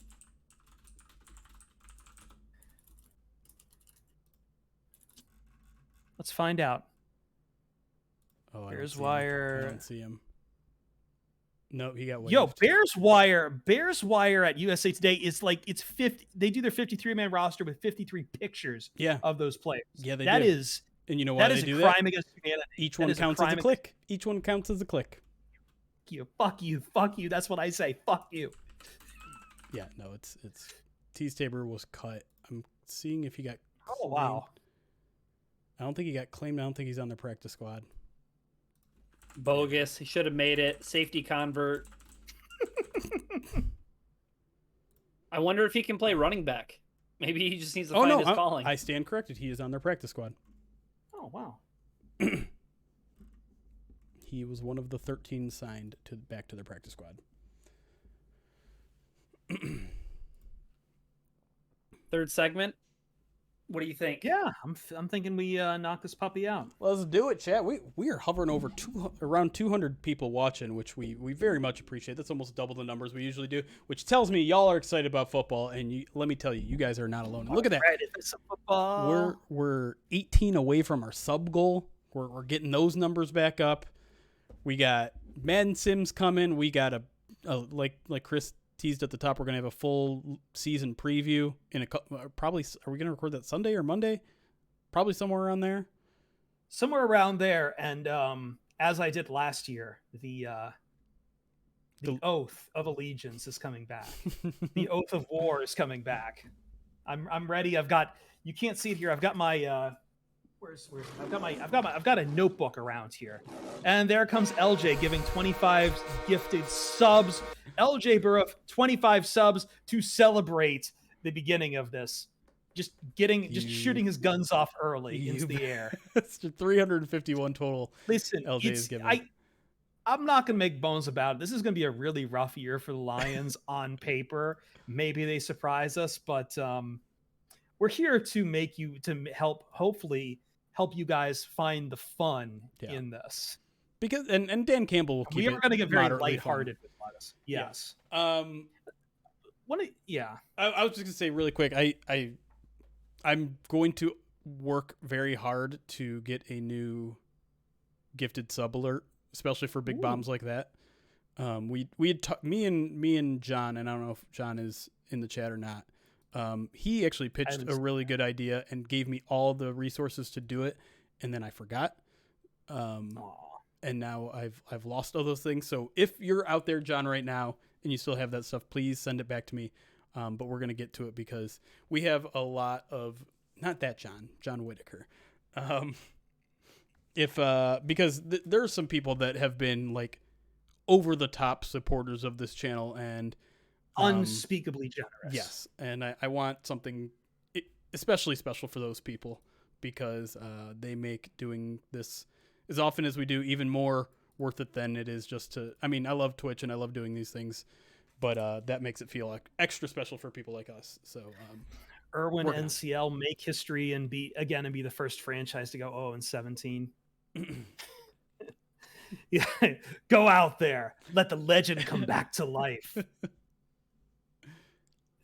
I don't know if I can tolerate that, Jeremy, but it's not going to happen. No, it's probably not going to happen. You say that now. It might happen. It might. It's not a great roster. Oh God! Someone hold me. Listen, if Aaron Glenn we trust, we're going to be just fine. If Aubrey Pleasant we trust, we're going to be just fine. And just fine, of course. I'm still just talking like five. I just hope that we can make it fun enough for you guys that you'll stick around through. Like usually, because during some of those seasons, like we'd watch our numbers kind of slowly drop off as we got into like November, as people realized like Patricia was just crashing this car into the wall. Right. But hopefully we find enough to make it fun for you guys. We're going to do more with our post-game show, me and Jeremy have been talking about how to format that, considering Jeremy's also going to be at like Ford Field, and we've been testing his connection over there. We'll have to figure out when to lean into some draft stuff, because I know that's going to be a big concern for a lot of people this year, even though I know Jeremy doesn't like talking about that sometimes. But I think we've got enough people who like talking about the draft. We can maybe get a pool together. Maybe. Wouldn't it be cool, chat, if the fake Ford Field behind me was the real Ford Field? Well, that would put you on like the 30-yard line, and you're about to get tackled by Deuce Staley. Yeah, no, I won't. If I start streaming the post-game show from Ford Field, it will not be literally on the field. It will be from the press box. Found you guys during draft time. Keep doing that, please. Like, look, I think here I will give this suggestion again to join our Discord, !Discord, because there is a room that we have called Armchair GMs and Film Room. And I know for certain I will be talking on Saturdays with plenty of guys there about some of these quarterback prospects, because I like watching college football. And I'll tell you that there's some guys, Ryan knows one of them, that I am at least interested to see what they're going to look like, so we can start thinking about, that talk, that discourse, and that discussion before, so we can get all the quarterback stuff out of the way. No, not Slovis. Not Slovis. Not Keaton Slovis. You can't put that evil on me. I mean, if I'm not allowed to talk about college quarterbacks. You're allowed to. You just have to do it when the question is actually about that, and not just like. Oh, I'll do it when the question's clear. How about that? But yeah, if the season goes south, we might just have to, like, every week, the final segment of the POD cast is just, let's talk about college quarterbacks. Not just quarterbacks. I think there's some other standout players. And trust me, the Lions have a lot of needs. So, like, we don't need to just talk about quarterbacks. If the Lions season's going bad, though, probably because the quarterback isn't good. Can we all agree on that? That is a big, that would probably be a very big part of it. Yes. I still think, even if, for whatever reason, if Jared Goff leads this team to whatever kind of success, like if he looks like a successful quarterback, I think we can still talk about quarterbacks. Yeah, I know that, like, his contract got restructured, but you do need a long-term solution there. Yep. Lines, wow, it automatically updates, and there you go. Like, you can see it updated now. I was about to check and see if the numbers were actually over 275, and they are. We did it, chat. We're over our sub goal, which I don't have anything special for you, but you know what? This one's on me, chat, because we got our sub goal. Oh no, it's happening. Oh, it's the shirt. Okay. There you go. Don't even I have thought to it was something else. redeem it. Mott Stick shirt is coming out. I just want to know how often he washes There it is. these. I hope it's often, Ryan. I hope it's enough. I'm wondering if that shirt is starting to smell like a mozzarella stick. I couldn't tell you. I haven't ordered mozzarella sticks in years. If you smelled one mozzarella stick, you smelled them all. Where did I get a t-shirt like that? Amazon, I think. Speaking of which, Amazon Prime, link it to your Twitch account. But I would also urge people to maybe save their subs literally for tomorrow. Again, 20% off September. All your subs, whether you're gifting them or using them on yourself, 20% off, which by my math is $1 off. So only $3.99-ish a month. Look at the big brains on Brad over here. Tip the shirt in marinara ranch. Obviously marinara, first of all. Dipping anything in ranch is way too Midwestern for me. When it comes to math, just be grateful that you did some nice and easy math that way, in the correct way. This morning, I wanted to try to make groups of 3 out of 60 kids. So I counted them off by 3s when I needed to count them off by 20s. So, there was that happened this morning. That's pretty good. Yeah, it was good. Buffalo wings go in blue cheese. Don't at me. No, that's true. You can dip your wings in whatever you want. The famous line, it's either blue cheese with wings or go bleep your mother. Is that the old line? All right, Mom. Oh, God. Yeah, Jesus Christ. You get real Freudian in here Is this real where we- quick is because this where I'm we dipping once ranch again- in my wings. Is this where we once again reach out to Sweetwater and tell them to sponsor the podcast and send us wings? Sweetwater, we know you're watching. What else would you be doing on a I think the problem is Wednesday we night keep giving besides away running your mentions. restaurant? You're Yeah, clearly we keep giving away mentions of Sweetwater for free. I think that's the problem. Yeah. They're like, oh, we don't need to do shit. Like they're doing it for us. Good. You're smart, Sweetwater. I'm gonna start. I'm gonna start. You're on to us. I'm gonna start repping for Buffalo. No, I can't even do it. Buffalo Wild Wings. Don't Oh my even Buffalo Wild gosh. Wings. It's horrible. Don't even joke about that. Yeah, it isn't really funny. That's my brand. Really, I feel violated. Not being funny is your brand. Captain James Kirk using his Twitch Prime 5 months in a row says, I wish I would have found you guys sooner. Thank you for great content, guys. Happy to be at 5 months. Thank you for saying that, man. Appreciate you. We don't care that it took you that long. As long as you're here now, that's what's important. You got here. That's what matters. Yeah. And we're gonna be around for a while, so you got nowhere. You're not gonna miss anything now. You're here. You're with us. You're family. We're like Olive Garden, which has great wings, way better than Sweetwater. God, what are you? Who are you? You're not even being like not funny. You're just being It's not a even nuisance. You bring up Olive Garden. It's there to trigger me too, and it's not working. Oh, it doesn't sound like it. No, it's not. No. It's more that you're just not the stuff that's triggering me is you not being funny. I'm loving it. I think I'm hilarious. because of those two faces right there. I guess it's Put it to a poll. Put it to a poll. Nope. Is Jeremy funny? Jeremy, put it up on the poll. Nope. Let's put it up on the poll. Absolutely not. Absolutely not. Aw. Jeremy's feeling so. Chris, are you a mod? Because if you are, I know that's what you're trying to do right now. Can I unmod you if you are a mod? Joshua, don't think about it. Joshua, I see we have at least one mod in the chat. How do Jeremy I do really that? God wants damn the it! third- You Yes! did it. Not me. I'm still looking for it. Joshua Jeremy did it. really wanted to start the third segment. Thank you, Joshua.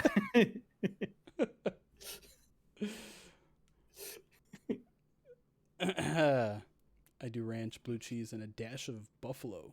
Looks like Thousand Island doesn't taste like. Chat, what's your problem? Oh wait, I guess I shouldn't yell. You voted yes, Ryan. He's hovering over it. Oh, he did vote. Did you vote yes? Yes, he did. I saw the tick on it. Ryan. He's It's spotting you a literally vote. tied right now. I demand a recount because of what Ryan just did. It's so funny because there's so many people voting. There are a lot of people voting. Seriously. Okay, I'm starting to pull away Look here. at this. Look at this. He's. You know what it is you people are afraid of being banned. You will not be banned. Start telling funny jokes, funny man.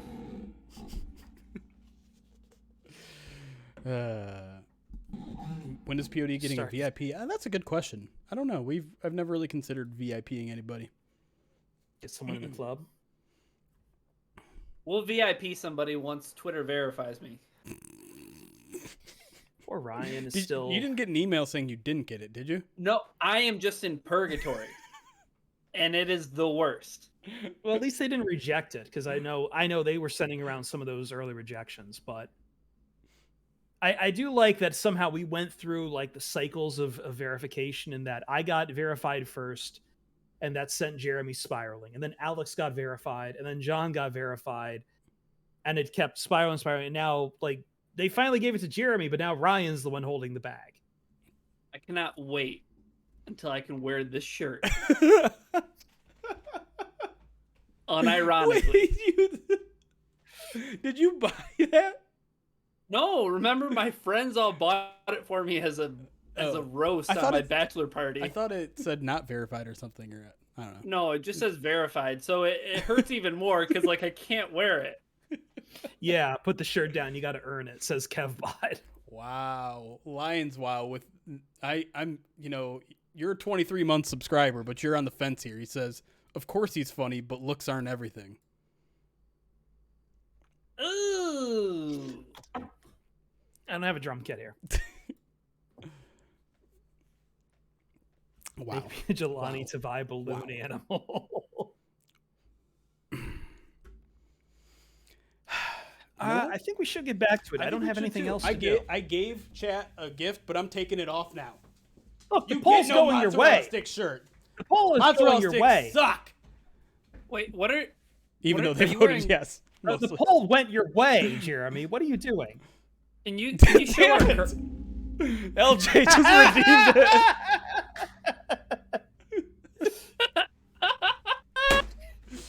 Well played. Well bleeping played. Zaza, come here, bud. Zaza, come here, you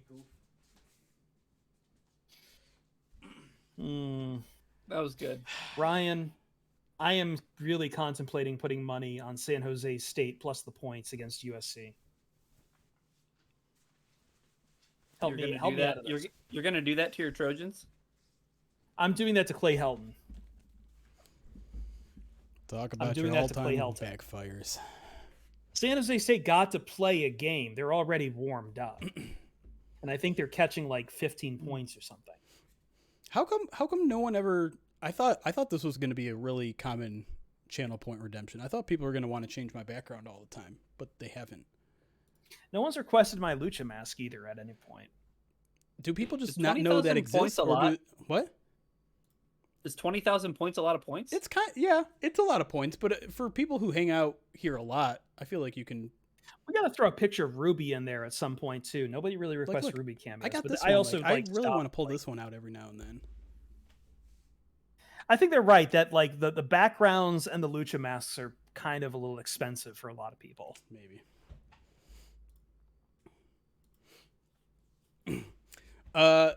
Derek, you don't need to send. Well, I mean, you can if you want. You can maybe throw it in our Discord, but you could just say like, "Hey, I want a picture of, whatever, Matthew Stafford or we did Aubrey Plaza once because I kept accidentally calling Aubrey Plaza.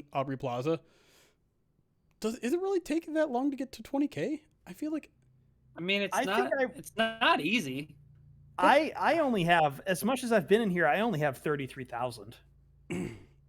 I just feel like everyone. I mean, 8,000 for making me wear them out. I feel like that happens almost every show. Oh fuck! All right, I don't even know where I put the mask actually. One second.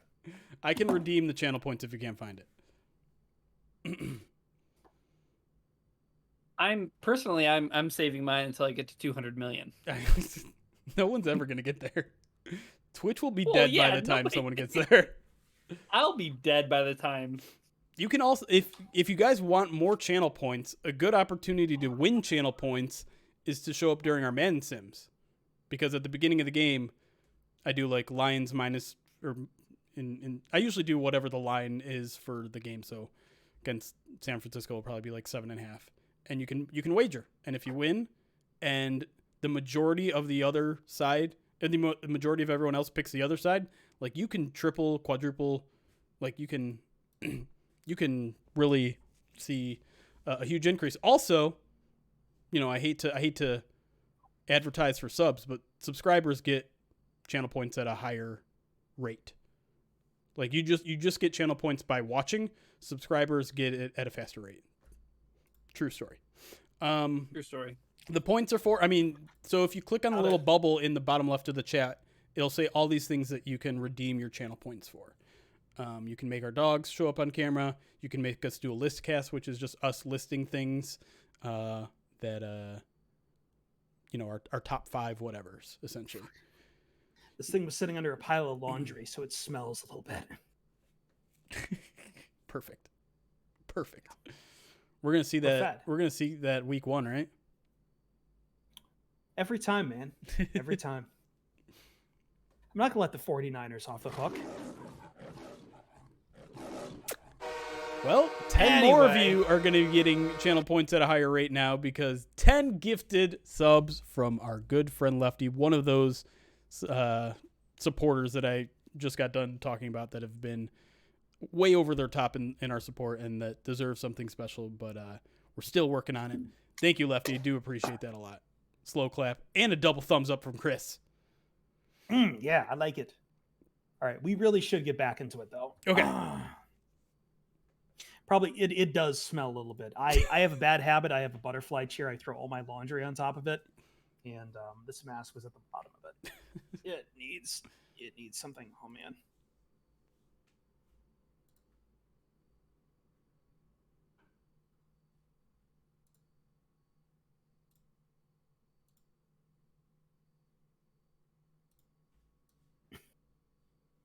Welcome back to the Pride of Detroit POD cast. We're cleaning up here. We've been going down the 53-man roster. We've talked about the big takeaways. We've talked about the offense. Now I want to talk about the defense. And Jeremy, I think there's some interesting cuts that happened here, but I don't think that there's like.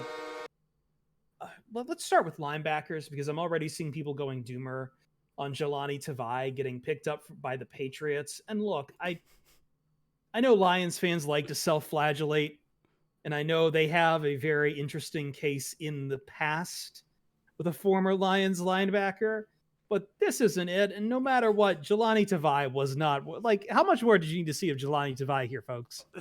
We really need to do this again. It's pretty silly how quickly everyone went from why isn't Jelani Tavai cut yet to oh shit, he's on the Patriots now. It's and it's silly. Like it all stems from Kyle Van Noy. And listen, the Patriots traded for Kyle Van Noy. He went from a non-Patriot system to a Patriot system where he was a better fit because Bob Quinn drafted in for the wrong defense here in Detroit. Completely different scenarios. We've already seen Jelani Tavai in a Patriots-like system. It didn't work. He's on the practice squad of the Patriots, so they didn't even invest a 53-man roster spot out of him. Relax. He's gone. He can't hurt you anymore. Even if he succeeds with the Patriots, which is unlikely to happen, he can't hurt you anymore. Relax. You sound like me when I'm like retucking like my 4-year-old back in at night. Like it sounds like you're warning everybody that the boogeyman is not going to get you again. But it you know what? It was unfortunate to see it happen just because it was a guy who did everything that this coaching staff asked of him. Dropped weight, put himself in a position to try to be as successful as possible in a new scheme that was hopefully going to take into account and use his best attributes to see him succeed. And it just didn't end up working. And it's unfortunate. And I don't think people's anger should be directed towards Jelani Tavai. I think people's anger should be directed towards Bob Quinn for drafting a player way earlier than he should have been drafted. No question about it. And yeah, I can't hate Tavai. It's unfortunate. The poor guy has to go back to, well, he doesn't have to. He did voluntarily sign with the Patriots, and it's probably because I can't imagine there were too many other offers out there. Exactly, but he has to go back to a Patriot system. He has to go back to like no fun authoritarian style, and probably has to go back to 270 pounds, which also I can't have to imagine kind of sucks after putting in all that work this offseason. So it's a rough couple weeks for him, and I definitely wish him the best. If he succeeds in New England, like no one is going to fault this Lions coaching staff for doing what they did, right? Like we can't play revisionist history here. Every single person wanted this guy gone. Everyone was prepared to move on from him, and rightfully so. He's just not a fit for what the Lions are trying to do now. Yeah, I can't envision any scenario. I think the linebackers, like, there's no wrong calls with the linebackers right now. It's exactly what we kind of expected them to be. Yeah, I would say the only mild surprise is maybe Anthony Pittman making the roster, but he was a guy that was definitely just outside of my 53, good special teamer, up-and-comer, shown some growth there. I think the concern at the linebacker level is just the depth, right? Like, we saw what it looked like when Jalen Reeves-Maybin was out there, and it didn't look a lot better than Jelani Tavai, and he's essentially your linebacker 3, maybe, unless this coaching staff is ready for the Derek Barnes party, which we're all just like, we've got it marked on our calendars. This is, as soon as Derek Barnes shows up on that field, we're all storming the door and excited to see him play. I just don't know when he's going to be ready, but given the Lions' depth at the position, it might have to be sooner rather than later. I think it'll be sometime this year. He'll probably see some playing time. No question. One position group that does not have The one position group I noticed, Jeremy, that I don't think I look at this and like, you know what? There's not depth issues here, and it's probably the defensive line. Like, I think Deshaun Hand he's likely going to the IR, just given his issues, but there's not like there's not a lot of points as I look at the the interior and the edge and see there's not a lot of surprises, and it looks passable for depth. Can I say at least passable? Yeah, I think so, right? Like, I mean, they've got a lot of young guys. They've got Austin Bryant, Julian Aquara, the rookies in Ali McNeil, Levi Onwuzurike, like a bunch of young guys who have showed some promise this offseason. And they have 12 guys currently, which is kind of surprising. That's a lot of guys. And like you said, Deshaun Hand is probably going on IR, so that'll be ticked down to 11 for a while. Hopefully he's not out long. Important to remember that the IR only is a 3 week minimum. So theoretically he could be back for week 4 if it's not that huge of an issue. But yeah, like I really like, I would say the thing about it is that they don't have a breakout star yet. They don't have the one guy who is a game changer, one guy who will tear things up. Maybe Romeo Okwara is knocking on the door there. Maybe one of the rookies in Levi Onwuzurike and Ali McNeil get there. Otherwise, you're just talking about a bunch of average to above average to good players, but you got a lot of them so that you can rotate them, give the offensive line a bunch of different looks. And I feel pretty good. Like I graded the roster and I gave both, I think, the defensive interior and the edge guys a B grade. And I think that's where they're at both in terms of their starters and their depth.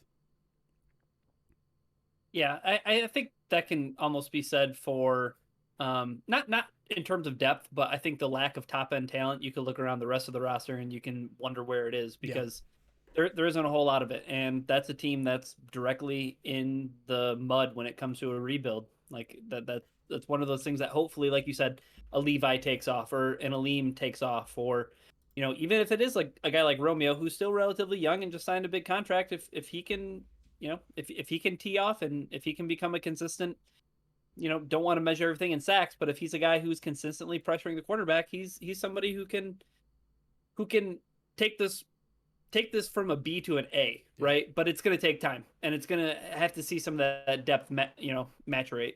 And I think it speaks to the front office in that we went from last year, right, that this defensive line was very thin and a lot of question marks, to you had 2 high round draft picks that you spent on it, and you picked up Michael Brockers, and suddenly we're like, this is the one position where we're not worried about the depth, and we're not worried about the talent to a large degree. Like maybe the one thing is that you just need to see Romeo Okwara being consistent for a second year. And almost even better, they kept all the guys on they didn't lose any of their guys.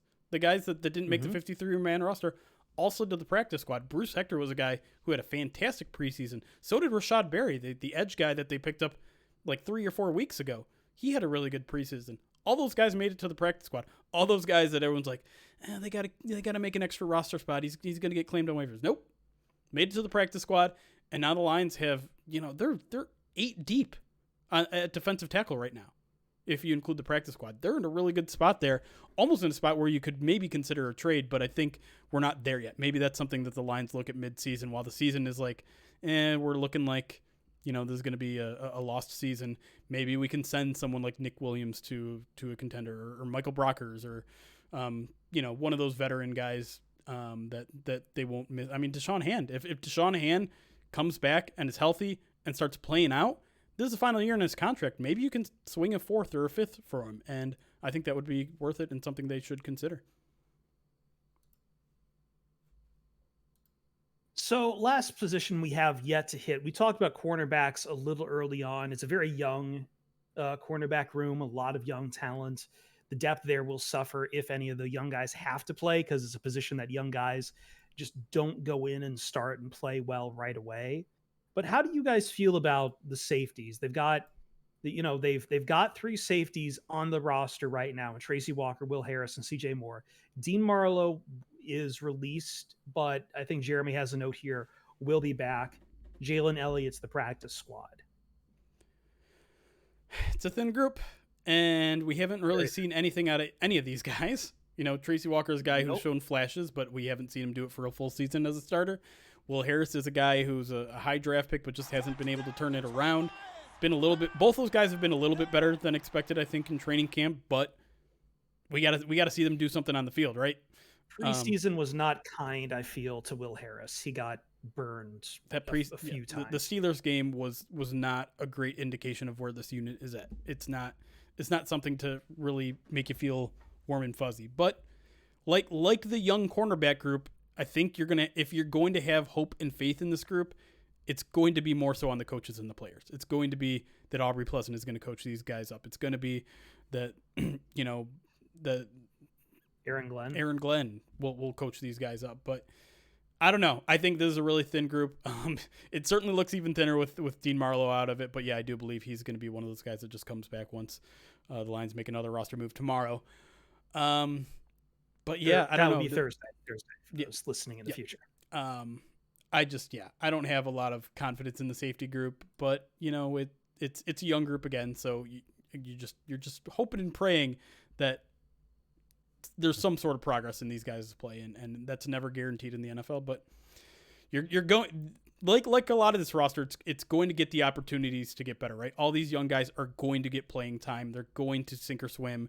They're going to get that valuable reps. You hear it all the time. The thing that young players need the most to improve, it's not sitting on the bench. It's not playing on the practice squad. It's getting those reps, and these young safeties are going to get their reps.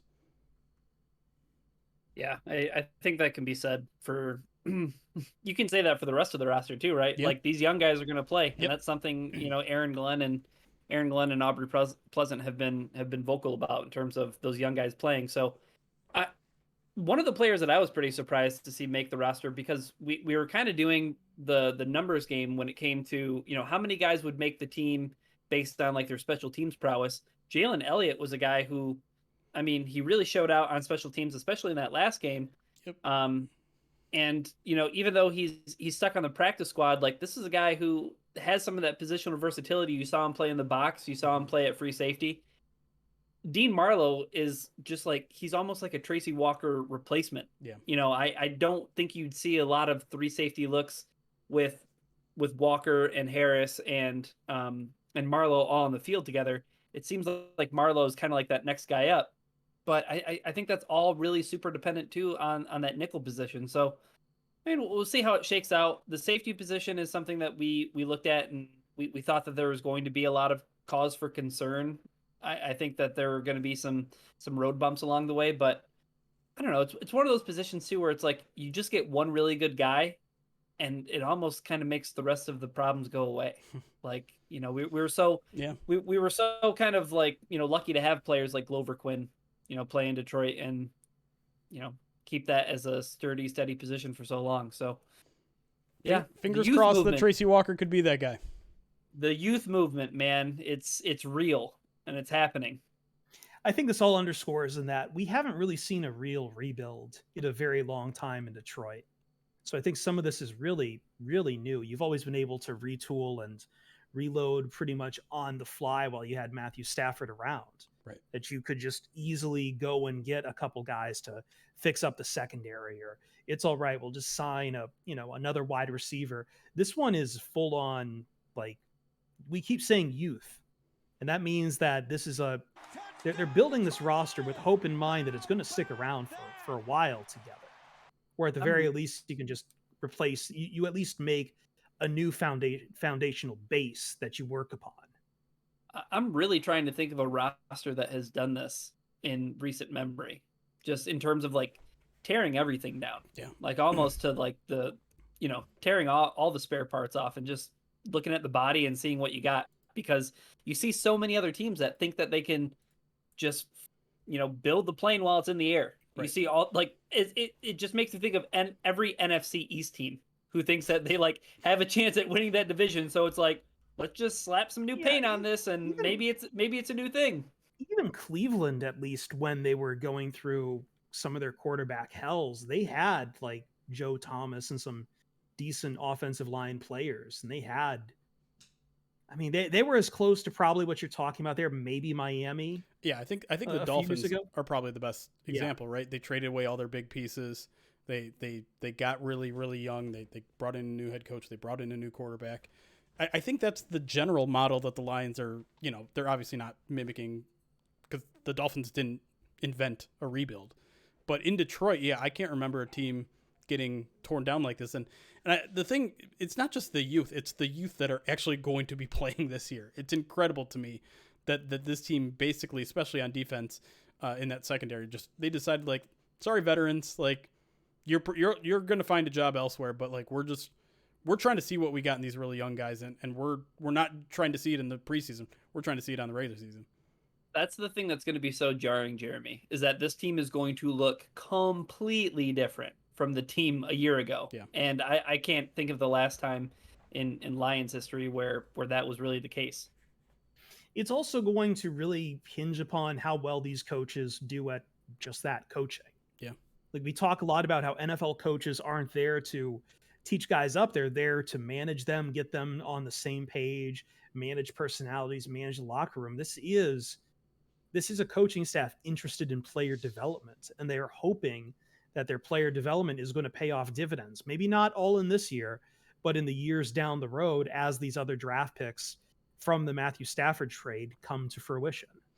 Yeah, no question. And what did we say all offseason? The one thing that we really liked about the future of this team is that we love the coaching staff, right? The coaching staff has gotten rave reviews from fans. They've gotten rave reviews from media, from people who are there watching them coach every year. So the Lions front office and coaching staff are betting on themselves right now. And maybe we'll have an idea towards the end of the season whether that was a good bet or not, but it's more of a bet that really pays off 2-3 years down the line. And Lions fans are just kind of going to have to weather the storm in the meantime, but it should be it's a different kind of fun watching this team this year. I think it'll be, just because there are going to be so many young guys where you're like, this guy could pan out, or, oh, that guy is not going to pan out. Like, it's not going to be everyone. We're all rosy about the Lions draft class right now, except for maybe Penei Sewell, but there are a lot of other guys who I think may or may not pan out. The Penei Sewell stuff is so weird to me too. Like, that's another thing. It's a long-term thing. Relax. Yeah, like I've already seen someone, like, I had someone crowing to me the other day about, should have taken Slater, and it's like, Taylor Decker wasn't great. Taylor Decker. See, this is funny because, okay, not a visual medium on a podcast. Jeremy on my screen pointed at me, but I know on the Twitch stream he's pointing at Ryan. Yes, who loves Rashawn Slater. Yeah. No, and I mean, I'm not being a revisionist. All I'm saying is that Slater was going to be. but yeah, I know you weren't, but to articulate my point about Slater, I even mentioned it back in the pre-draft process. Like, that was a guy who was going to be right out of the box NFL ready. I'm not saying that the Lions should have taken Slater instead of Sewell. And I know Jeremy's just poking fun at me, but I think what's important in the larger picture in focus is that we're seeing so many guys like Taylor Decker and, even like other Lion or other, NFL former offensive linemen or even current offensive linemen talk about how difficult that position change is going to be for him. And it's going to be rough sledding his first year. Going back to what Jeremy's saying, like, I think it will be interesting to see this season, because the Lions are going to lose a lot of games, and that's kind of the normal around here. But at least it's not completely to a waste, you would hope. That you hope that at the very least we're going to see some promise. So right. We are going to be digging deep into these games, and I think we're going to also be having a lot of fun with these games too. I hope so, because I think you can lose games and still show progress, right? That's what we're looking for, because over the past, really since all of Matthew Stafford's reign, we were just looking for wins. We were just looking for playoff wins. That's not what we're looking at this year. I think most people, not everybody, I think most people are going into the season understanding this is a rebuild. This is the first year of a rebuild. It's not going to go particularly well in terms of wins and losses. But if this team is better in December than they were in September, and noticeably so, I think that's going to be a successful first year for Dan Campbell and company. I think the first article that I'm always going to want to read as soon as the game's over and it gets published is Stock Report, because it's going to be so interesting to see like these young guys and how they do. Yeah, I've long said the Lions are a science experiment in my mind. And this year in particular is very volatile. and hopefully we'll be able to just have fun with it here, because it is. I think you're right, Jeremy, in that I don't think a lot of people have illusions about it, but I also know that there's going to be plenty of papers in Detroit who are going to start clamoring when things start to go south and start to cash in like told you so's about Dan Campbell and everyone. But that's hey, why you know you're what? listening to this podcast and not those podcasts, right? God damn right. And with that one, we are done with the amount of podcast. Next big POD cast is our season preview. We have a lot of shenanigans ready for you. We have a lot of superlatives. We are charged up. Football is back in actuality. Next time we will talk to you with the trio here of myself, Chris Perfett, at Chris Perfett on Twitter, Jeremy Reisman at Detroit Online, Ryan Matthews, Rock God, at Ryan_POD. Keep tuning in to everything we bring you from Pride of Detroit, because we've got a busy season ahead of us. And as always, Ryan, do you want to do it or should I? Yes. We will see you Starside. Starside in stereo.